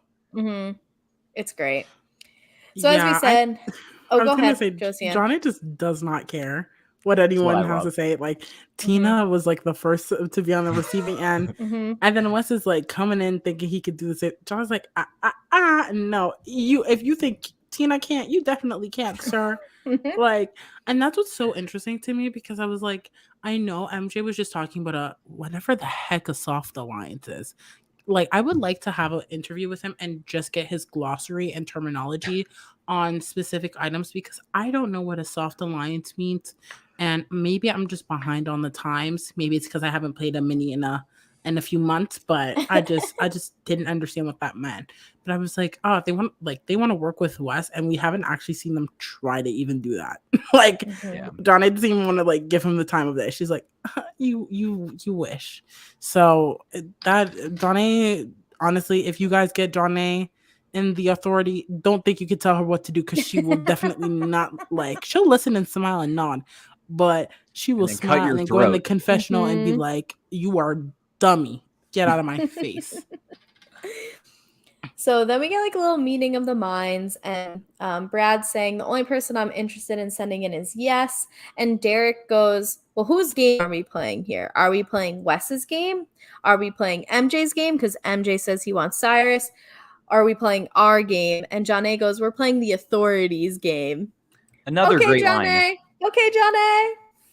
Because she knew she was in the minority and that she's tight with MJ.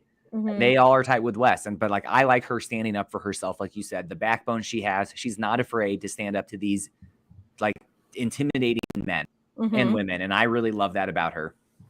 It's so interesting how that was the beginning of that conversation because Jordan clearly was on board for putting Yes in.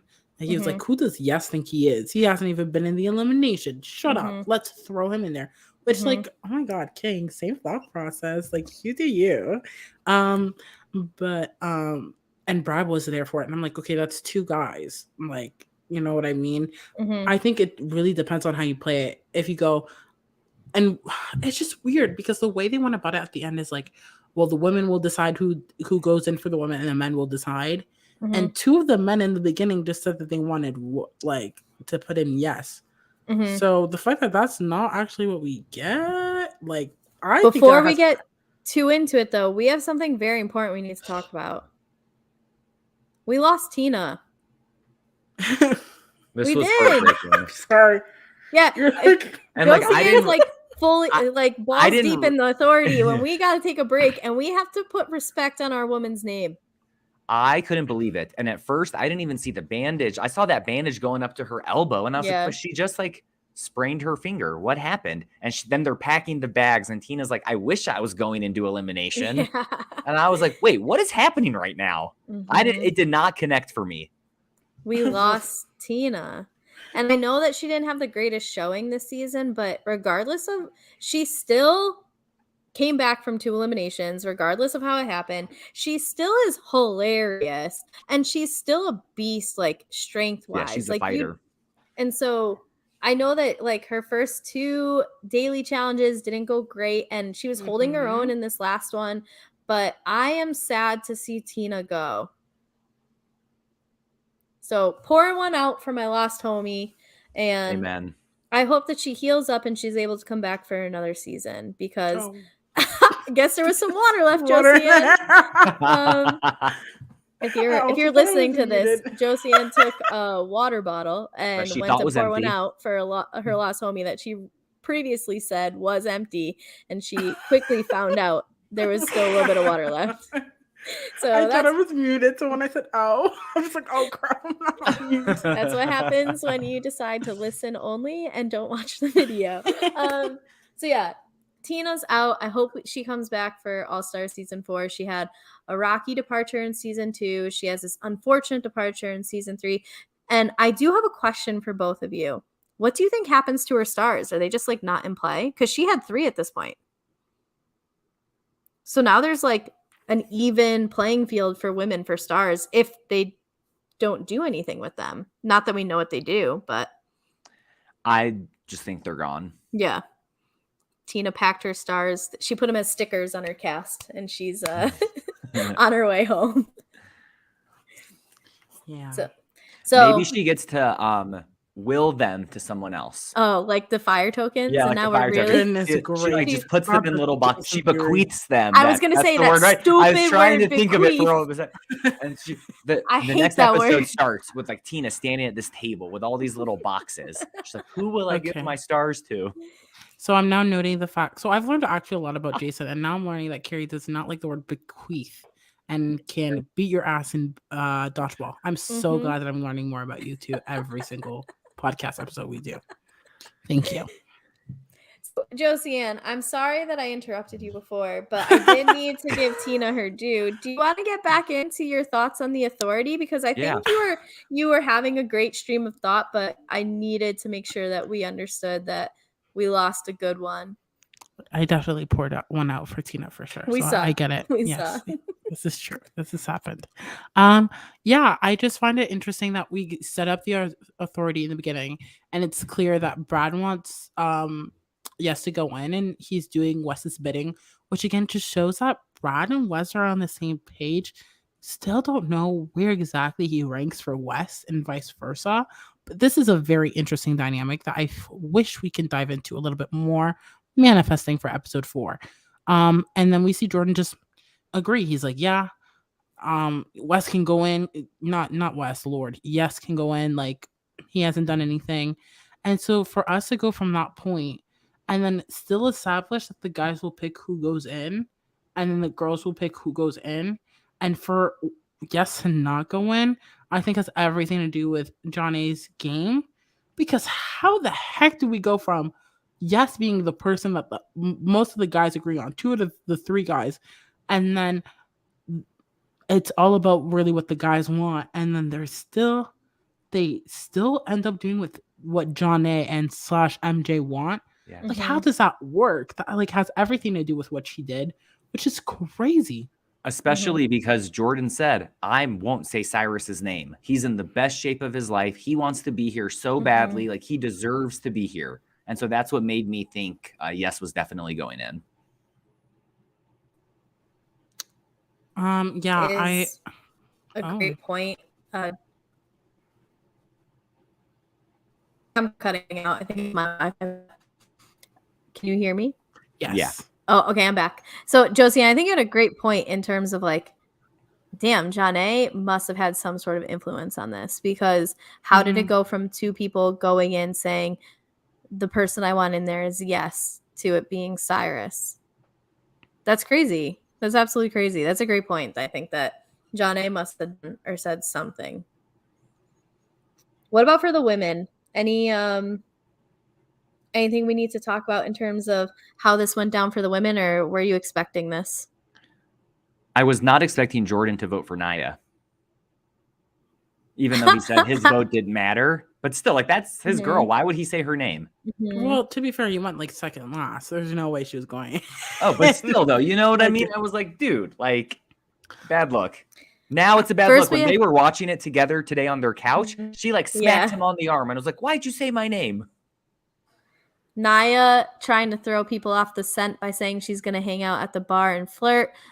Jordan throwing people off their scent by voting for her. I don't know if it's working. It's not working over on this end. I still believe that they are together, but big time. To be fair, I don't know how close this was with like what's going on with like what was going on with Jordan and Tori.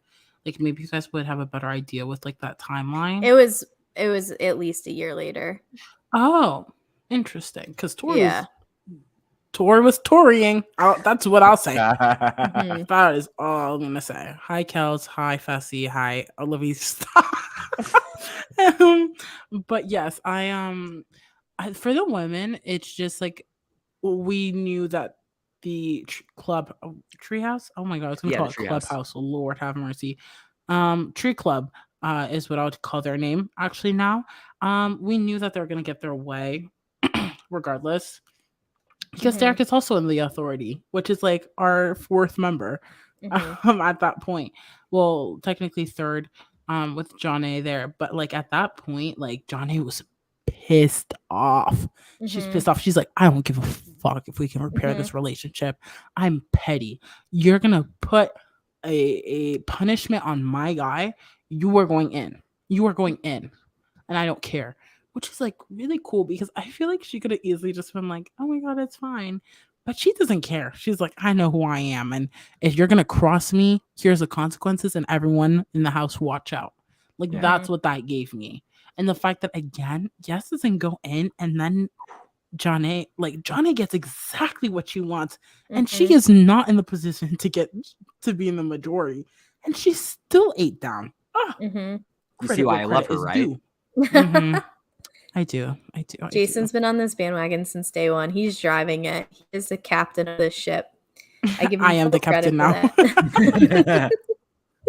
So, what I loved was after the Authority their decision and how Kayla must have came up with this line in her mind for both people when they go and tell Cyrus, like, hey, Cyrus, you were the vote, you're going in, but hopefully you win, you come back with some stars. And then she goes to Kendall, says the same thing. Hopefully you go in and come back with some stars. Like, okay, Kayla. Like, she was a little, like, it felt like a Girl Scout delivering their cookies afterwards. Like, here you go, enjoy.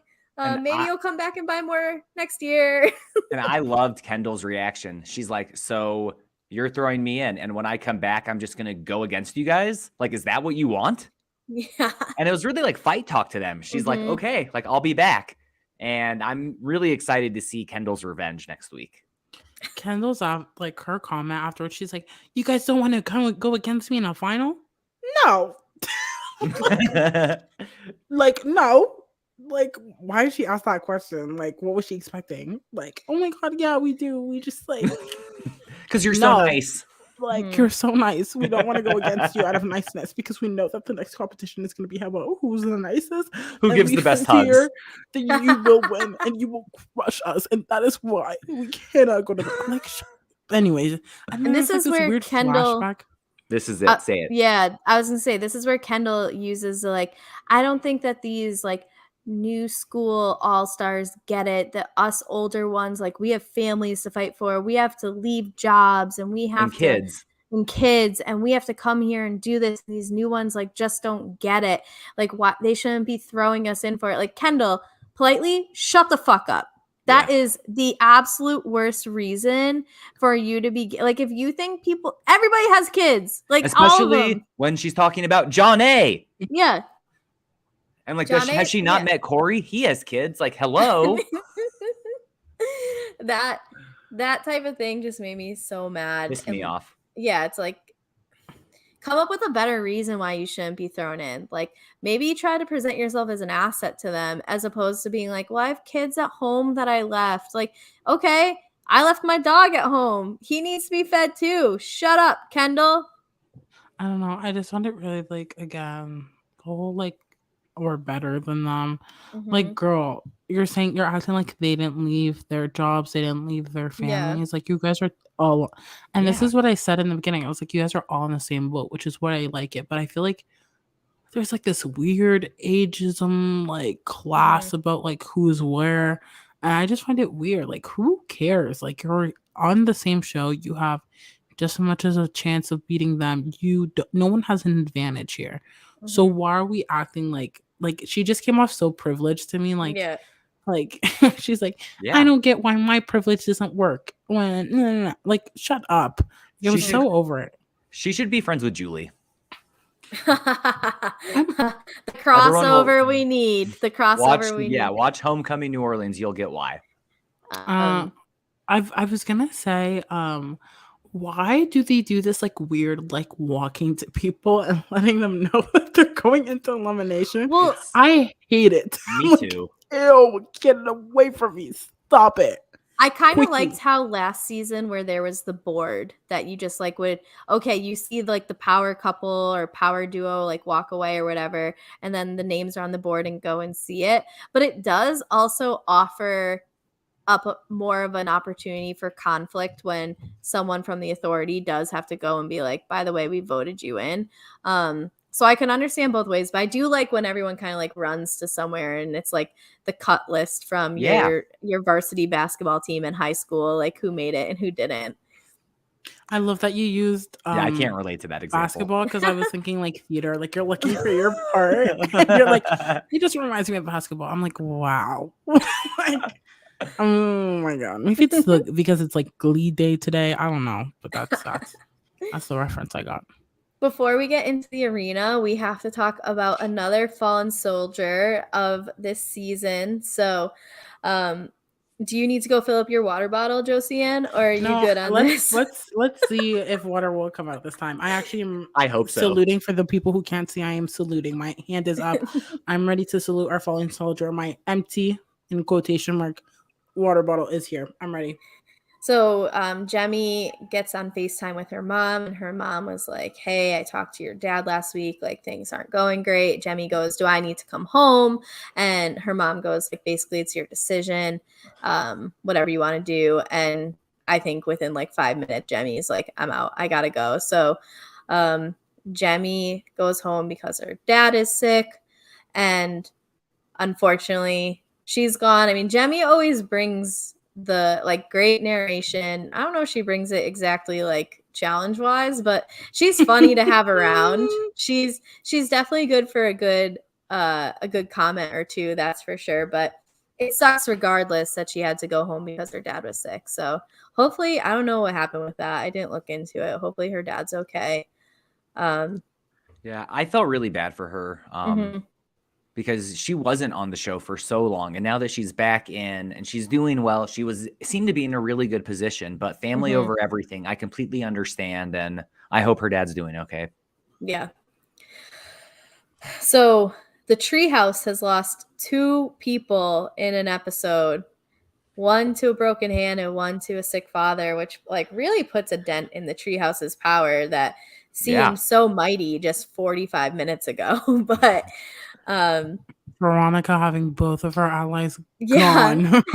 Like, hence at the beginning when she's like, the 2 people, my favorites, are Tina and Jemmy. So everyone else is like, Veronica, just hate me, please. Like, do not call me a favorite. I don't want to be your favorite. Keep that kiss of death away from me.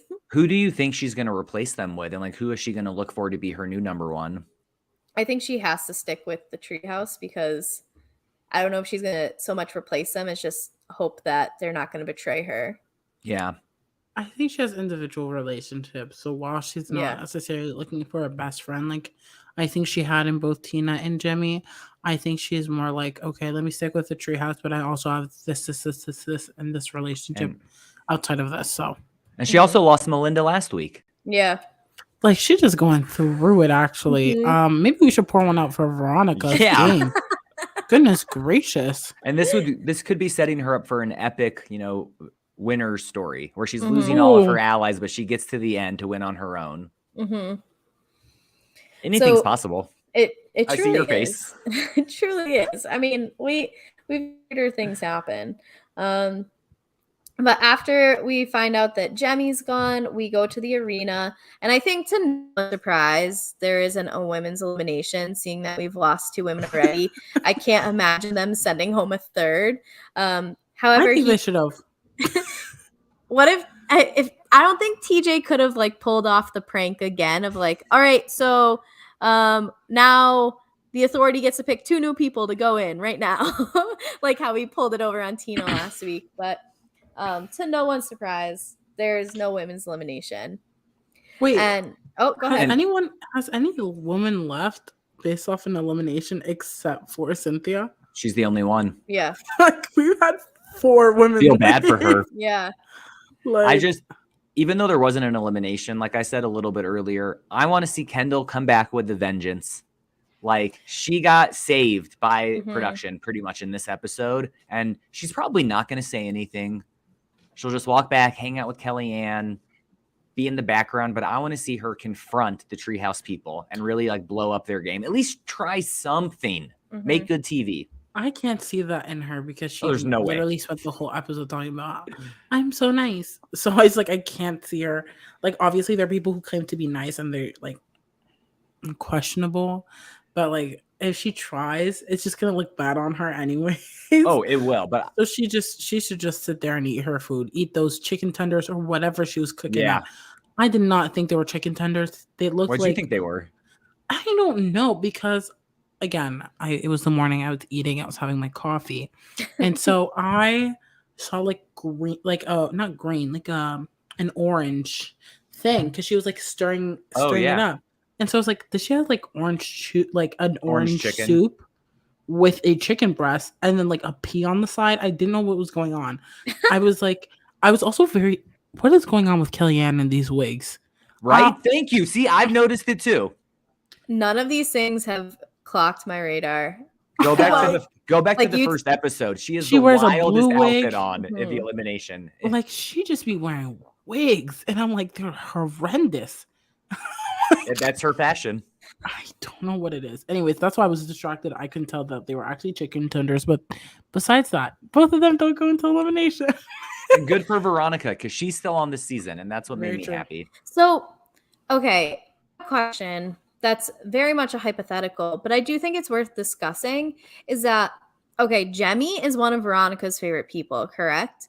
Why don't you, like, I know that the authority had already collaborated, but can the authority like adjust their decision? Can Jemmy go up to the authority and be like, I have to leave, throw me in? So that way it gets Veronica another star. Veronica doesn't have to like actually go into elimination, because they could have still ran that elimination last night, and there's no guaranteeing Veronica wins against Kendall. You know what I mean? No, like, there's no way. So I feel like that's in Jemmy's nature, but I don't think production would have let it happen. Yeah, I don't think they would have. Which is I feel like it just would have been easier for production. Like, oh, we're not down 2 more people than we're supposed to be. Like, they could have evened it out. But I wonder, we do find out that in the preview that there's a replacement coming in. So I wonder if that person was already, I think they filmed in Argentina. Am I wrong? I don't know where foreign country they were in. Like, was that person Panama. already there? Panama? Okay. I think season 2 is Argentina, or maybe last season. Argentina. Yeah, my bad. I forgot the end. So and the assignment. I wonder like what that alternate or replacement situation was like. That it was if it was easier for them. I don't know. It just seems like, with the timing of it, that that would have like done but that would have definitely done Veronica a favor if that was able to happen, because then Veronica knows she's coming back and she doesn't have to worry about going against Ken. If you think that they wouldn't have let that happen, I get that entirely. Just feel like it would have been easier for MTV too. They didn't have to pay for whoever's alternate is to fly in last minute. That couldn't have been cheap. So true. But we find out, or we have the men's elimination, and it's weight up. So to describe this elimination, there is a rectangular room for each man to be in, and there is like a trough of weights essentially. Or no, the weights on the ground, the bags of weights, are they on the ground? Yeah, because then they're going into the trough. So they have to pick up these weights. We don't know how heavy they are. They're in bags, and they have to throw it over Did the they wall. not say it was 35 or 25 pounds? 35 was the best. I don't know if they the weight of throwing. Okay, let's retract my statement. Yeah, it could have been. We could say it's like 24.7, and like I think it would be taken as truth at this point. So, but they had to throw enough of them in so that this trough would then like fall to the ground, which then would reveal this kind of like, I don't know, what would you say? It's like drywall that they have to take a hammer. Yeah, okay. Drywall that they have to hammer through. Once they create a hole big enough, they go through it and ring the bell. The one to do that wins the elimination. Now, before we get going with this, let's remind everyone that Cyrus played D1 basketball, as Darrell let us know. 25 years ago. Darrell just like roasting the shit out of Cyrus. I wasn't born when he was playing basketball. I would just like to say that. Thank you. We have our negative baby over here. You know, they're like, I was -4. No, because he was playing basketball. He like in his picture. That's when I realized like that Nia's was like 2014, because I'd been looking at his, and his was 2000. So I'm like, oh, just a year before my birth. Great, love that. Like, I can't believe that they were referencing the fact that he was playing basketball. I'm like, he wasn't even on the show, and I and I wasn't born. So you want to talk about how he was playing basketball? And just about Cyrus, I went to the Wikipedia to try to see where he played D1 basketball at. And it doesn't say it on his Real World Boston Wikipedia page in his little bio. It doesn't talk about him being a D1 player. It talks about how he got in trouble when he was on the show because he was dating a mother of one of the youngsters at the children's center they worked at. And the directors and production told him to stop. He acknowledged it, but he kept dating her a little while longer. And he was 25 when he went on The Real World, the oldest person on his season. Yeah, that's old for The Real World. Yeah, playing with Republican Sean Duffy, who I think is in Congress or somewhere in Wisconsin, something. Oh, God. He's like blue. You can click on it, but I'm not. I don't want to go down that rabbit hole. I don't want to get these targeted ads I was cheering afterwards. for Cyrus in this. Me too. I thought it would mix it up a little bit. I think he would have won if he was accurate. Like, yeah. If you like analyze it the way I did, it's because I realized that he had like 4 or 5 bags on the floor. And when they were both hitting the wall, like he was very close as well. Like you could see the outside as well. So if his shots were hitting, he would have won. Which is crazy to me because I'm like, MJ was talking about like, I want him. He's the easiest to beat. Yeah. You're just lucky that his thing was swinging back and forth, because if it wasn't, like if they had a sturdy thing that like wouldn't move, like a basketball net where you like it just doesn't move, he would have won. And that's what's like upsetting to me, because it's like I hate when people are like, this person's a layup, and then they're like so close to beating them, but it's just like an external variable that really doesn't have to do anything with them. That like just upsets me. We'll pour one out to him too. Me the most about this was when Cyrus did such a good job of like evening it up with the drywall part. He had a hole. I thought, like, why didn't he try to go through it? I agree. He should have just pushed his body through it. Yeah, I feel like he would have enough mass behind him to like loosen up, like to get through it. The fact that he didn't try, I was like, what are you doing? Like, why aren't you at least trying? I just found out where Cyrus played college basketball at. I've still been looking. The University of Hawaii. Oh. Okay. Wow. Interesting. Okay, Cyrus. Come on, King. But as we've said or implied, MJ wins this. Boo. Boo. It did seem that MJ was going to run away with it because he got to the drywall part a lot faster than Cyrus. Because as we've mentioned, and as Darrell said best, like, boy, your jumper's off. You are missing a lot. And but Cyrus made a game of it at the drywall part where he like put a hole in it way before MJ did. But I had read someone say like MJ's strategy was a good one because like he made it so it weakened the center. Yeah, so it was like easier to go through. I think Cyrus should have tried, but MJ ends up going through, winning, and he's back with his girl Josiane. Yeah. No one moved. Mm-hmm. I'm disappointed. I just want to talk about Cyrus more. He did great. I was really impressed with him in these episodes. Mm-hmm. He showed us in this elimination, he is here to play. I mean, that first swing he had, I thought he was going to go like he was going to be able to jump through just after that because he is so strong. Mm-hmm. And I just want to give him so much respect. And being one of the oldest people out there, he really showed up. Mm-hmm. I just wish that people agreed with Jordan to just not throw him in. Mm-hmm. Yeah. And that disappointed me. I was so sad because, like, to hear the way these players were talking about him, I'm like, he did so much work. And for him to be just considered a layup by MJ just really freaking annoyed me. Mm-hmm. I hate when people call people layups and then get their way. I hate that. I like it when people prove other people wrong. Yeah. Because you never actually know. Same. And so to see that was just like, and I'm annoyed too because like it just seems like these guys who are being considered as layups or easy just go home, and they're both black men. Mm-hmm. I don't know why I can't stand behind it. I just find it very interesting that is a dynamic that occurs. Like, and they're friendly guys. Like, no one says anything bad about them. I'm like, why can't we just leave them alone? Mm-hmm. All Stars 4. I want it to be his season. Mm-hmm. Bring back LT. Bring back Cyrus. Heck. Yes, Tech's so funny. Let's build up the King's Palace. And Melinda, because she's one of them. So well, I can go with that with her. Yeah. Yeah.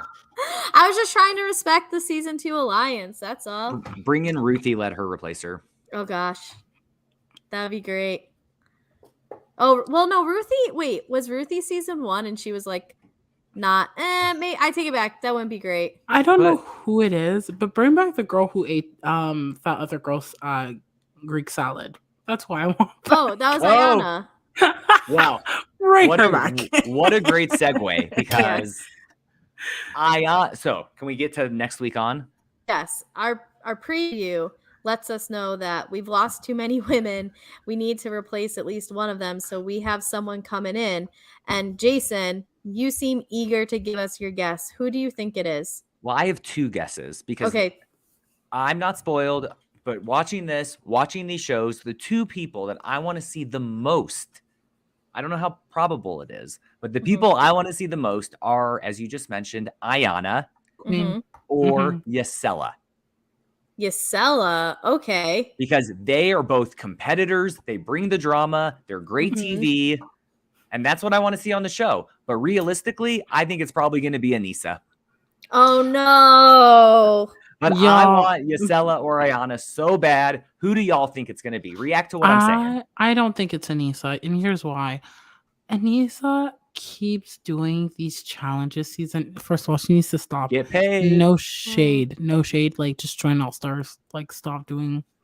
Like, I just feel like the way they treat Anissa on the regular seasons, like I get upset for her. I'm like, just stop showing up to this. Like, go on the All-Stars train where people are gonna actually respect you. Like when Darrell came back on the regular season of the challenge, the amount of respect he had for her, I was like, I wish people just gave it to her like that too. So I just feel like she needs to be in this frame, but I wouldn't want her to come back. And also, from what I've read today, she's leaving for the next season of the challenge. So I don't think there's any way she would have done All Stars and then come back here. Like I just feel like she's at peace where she's at. I will say. Oh, wait, go ahead. I was gonna say she's not my real pick, but I wouldn't be surprised. I'm in for Yeah. Ayana or Yasela. And I like those picks that you said, but I really hope Anissa just doesn't like no, like I don't hate her or anything. I just don't want her there. I think it's gonna be like Beth. Like I just think it's gonna be Beth. Right after Cyrus goes out, though, that would be heartbreaking. I feel like the math Well, is Cyrus nothing. is engaged now, right? But they're still old friends, you know. Yeah. I think it's either gonna be like her or like I don't think it's gonna be Katie, and I will say that. Oh, please no! I will say Katie that I back. don't think it's her. I don't need Katie. I would also love Jasmine. Let's give John A another ally. Yeah. I don't think they're gonna. I don't think they're they're not gonna bring the going to. people I like, and that's what's so sad. That's why I picked Beth. No shade to Beth, but like the women, like the black women, if one of them pops up, I will be ecstatic because they just bring it to me every time. Again, I'm so down for Ayana. Like, I literally just watched that Greek salad video. Yeah. And I was like bawling my eyes out. It was so funny. I also wouldn't be surprised because I just started looking at the season 2 cast. Maybe Jody. I would love if Jody came back because she's good, but she's not drama. And so if we're looking for drama, that's like you're not going to get it from her. But she is a competitive beast. Big time. Maybe Arissa. We could bring her back. That would be fun. So who do you think it is, Kari? Give us. Well, I'm just spitting out names now. I told you two before we started that I did try to figure it out. I did a little bit of deep diving, and do you want to know the name that I saw? That Hold on. I don't know if it's definite. Well, you saw multiple names. You said I saw multiple, but this one was the most consistent one that I saw, and there's a story behind it. I will say that I just want to mention one other person I think who's gonna come. I think it could be. I'm looking at season 2 because I think they're pulling from like season 2 or season 1. From season 1, I think it's Beth, but from season 2, I think it could be Jody, or like one of the first boots, like one of like just to give them like another chance.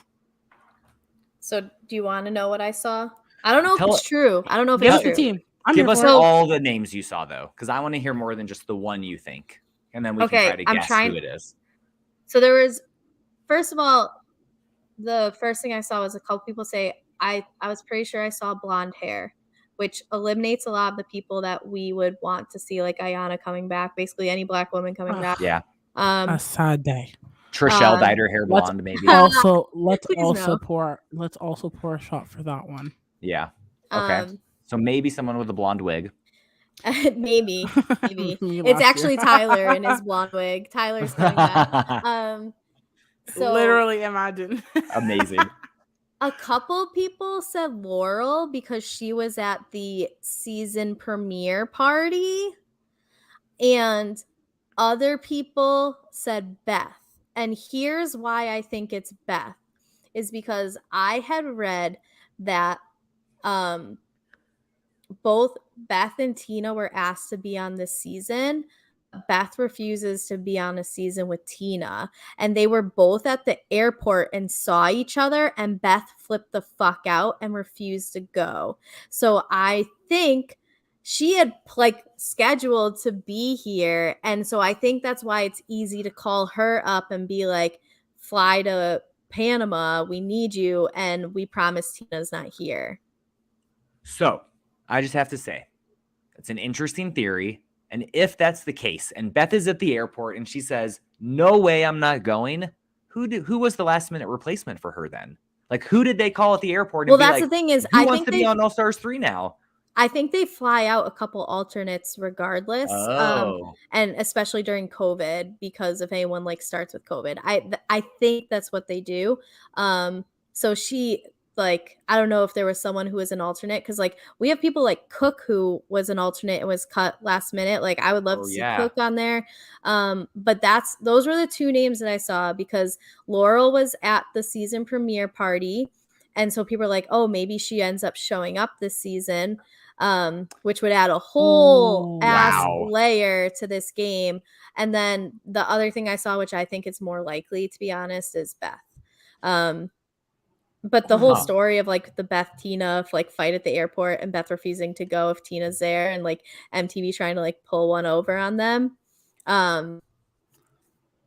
That's what I saw. We shall see, I guess. That's nuts. Wait, I have a theory. You follow me on this one. Okay, in the season trailer, they mentioned Johnny Bananas. Okay, do I think he's on the show? No. Do I think he's a mercenary? Probably. What if Laurel's also a mercenary? Oh gosh. Mercenaries. Wouldn't that be fucking cool? Second of all, I want Laurel back on my TV ASAP. I want her on the normal challenge. Now. I want Kara and Laurel in a... Oh, give it to me. Give it. Could you imagine, though, if it was Laurel, the way that Kayla and Sylvia would freak out? Yeah. They would be so shook in their boots. She would win the season if she showed up. No question. A Laurel Jordan. Oh, I feel like there was a season they both won. No, but like again? Yes. No, y'all don't understand. Like sometimes Laurel is a little like chaotic, but like, we do understand. I absolutely understand. But like, I've watched all of her seasons. But like, she just gives it to me, the drama. I want it. Please provide it to me. Please, I'm begging. I don't beg enough. But please. My other fake suggestion, just because she's in the same age range as a lot of these people, would be Lolo Jones. Oh my God. Let's make it her. I follow a challenge T page. And I don't see their stuff anymore because of like how Instagram like I hate how that is now. But the one time I see it on my feed, it's about Lolo Jones talking about her breakup. I was like, who cares, bro? Like I don't understand how she went on what was it? Like it was like the All-Star season, like the Champs versus Stars or something. Yeah. Like I don't know how they did that and then let her come on a regular season. And Celeb BB. Like I was just and like, then go back to the Olympics. How the Olympics led her back? That's what I want to know. Come on, bobsled. Yeah, I was gonna say she can bobsled with the best of them, I guess. And that's her second Olympic sport. Yeah. Shout out to her. Track. Yeah. Like, credit where credit is due. Yeah. So I guess we'll see next week who it is, right? Yeah. I would like to say, because the I have to say this every time like Laurel comes up. I don't know if you remember Jason and Josiane, if you like did Josiane. It's like I'm reading my fucking Siri at this point. Josiane, if you saw her first season, but it was Fresh Meat. Yes, I watched it. That was my first season. Okay, so this is every time I hear Laurel, this is what I think of, is when Kenny ends up with the first pick or first pick for women, and he goes, anything I've learned from being on these challenges is that if you have a woman partner, you always pick the woman who looks most like a man. I'm going to pick Laurel. That's what he said. I do not remember that. Oh my God. I mean, there's a reason Kenny isn't allowed back. Yeah. But that is always what I think of. And that's also the season Cara Maria is the first person voted. Yes. And this is why right? I love the Laura and Cara Maria dynamic. Yeah. They started together. Yeah. Wait, why is Kenny not allowed back on the challenge? Oh gosh. From years ago. Yeah. I don't know if we need to get into that live, okay, but I'll tell you after. Spill the tea, yeah. I'll tell you after, just because that gets into a whole heavy topic that we don't need to get into 2 hours in. So yeah. Oh Lord. Jesus. But we're at the end of episode 3. We're going to be waiting on who is Tina/Jemmy's replacement, however you want to view it. And from here, we'll see how, I guess, like the West Yes dynamic goes. What's MJ's reaction going to be going back into the house? And we have a whole bunch of things to look forward to. But before we end the episode, Josiane, what are you doing on the internet these days? I'm so glad that you asked me that. I was not expecting this question at all, actually. This is the first time I think you've ever asked me. Well, y'all can like follow me if you want to. No pressure. On Twitter and Instagram at JosianeXNM. That's JOSANEXNM. Yes. Obviously I podcast for Silent Podcast. So when I'm not talking about the challenge with Kari, I'm talking about the circle with Kari. Mhm. So tune into that. If you haven't, this season's really good, y'all. I can promise you that you want to tune in. And then Mhm. afterwards, you want to tune into our conversations. I mean, it's a win-win. You're welcome. You can also PayPal me at that same if you choose to do so. A page I took from Kari. You can Venmo her. Yes, she'll repeat it, but I'm gonna let you know you can also Venmo her. Aside from that, I'm just like vibing. And so we have a Just So Damn Messy podcast episode coming out where we talk about Selling Sunset, the reunion. It's coming out next week. And then also after that we have the ultimatum episode. So keep an eye out for that if those are TV shows that you love. And all I'm asking really is to like the podcast and give it some comments and some stars. Shout out to Mhm. Valencia, my Yes. queen. We love Valencia in this house. My queen. Thank you. Do as Valencia. Mhm. Do and say as Valencia. That's all. That's for Valencia for president 2022. Thank you. Says the Canadian who can't even vote in our elections. We But have go on. right. We have actually provincial elections happening right now. So go out okay. and vote. Jason, what about you? What are you doing these days on the internet? Nothing. Nothing. You can find me on Twitter, like it says, at The Real Jo, where I'm in the Twitter streets talking about all these reality TV shows. Watch Survivor if you haven't yet. It's really good. Finale next week. Just getting by, podcasting about this. If you've watched Abbott Elementary at all and you want to hear a season-ending podcast, check it out. We recorded it this past Sunday. What about you, Kari? Where can people find you? Is there a day this week that you're not podcasting? Tomorrow, finally. I have done so many podcasts in this last week alone. So let's talk about all this. First of all, the big four. You can follow me, KGD26. Twitter. I've got a few Twitter followers over the last few days. So thank you. Keep following me. I usually tweet more, but I've just been so caught up in everything that I'm doing in real life. I haven't tweeted except the fact that Taylor Swift got a PhD without having to do any discussion boards or replies actually makes me really mad because I literally just did my doctorate homework where I had to write a discussion board post and I'm going to have to reply to 2 people. The fact that she gets a PhD without having to do that. I love Taylor Swift, but that's fucked up. Anyway, so follow me, Twitter, Instagram, TikTok. Been putting up a couple TikToks lately. They've been throwback videos and Venmo, KGD26. Oh, that's the big four. That's the big four. Yeah, I thought Venmo, you were going to say 4 podcasts you did, not No, that no, where you're. Well, we can do that as well. Actually, I am. 4. I am podcasting about 4 television shows currently. So, Yes. First and foremost, this one we're going to be every Thursday from here on out. So definitely, if you are watching Challenge All Stars, expect us Thursday nights around this time. Second, we are wrapping up this one, unfortunately, on alert, because we are at the finale next week. So Josiane and I will be doing a couple podcasts later in this week. Monday, Tuesday, maybe Wednesday-ish. We might have to push it back, but you'll hear from us definitely for sure. We're gonna have a guest on at least one of those, and then on Stop Being Polite, that is our Real World Homecoming podcast where we are recapping that 8-episode season, and definitely check that out if you watched the first, the original Real World New Orleans. Even if you haven't, it's definitely interesting. They give you enough flashbacks for you to be able to connect the dots and just see how things have changed over the last 20 years for these guys. I do that with Katie, and I have so much fun with that. And then last but not least, every week Katie and I also podcast about the Real Housewives. So that's actually 3 shows in itself, because right now we've got New Jersey, Atlanta, and Beverly Hills going on. So that's the Cool Water show. That's usually Sunday nights. So I am podcasting a lot. I have a lot of opinions on television, I guess. But yeah, definitely listen to those. We are working on expanding both the shows we cover, the people who are covering them. We are in the process of interviewing new podcasters. So if there's something you want to hear, leave a comment on this video. You can subscribe, and on Apple or Spotify, whatever, leave us 5 stars. Nothing less than 5 stars, though. If it's less than 5 stars, we don't want it. Keep it to yourself. But where you can find all that stuff, Oh, I have to unbanner me. Give me a second. Okay, so now you can find us on Twitter, silent_podcast, and then YouTube and Twitch, we're Silent Podcasts.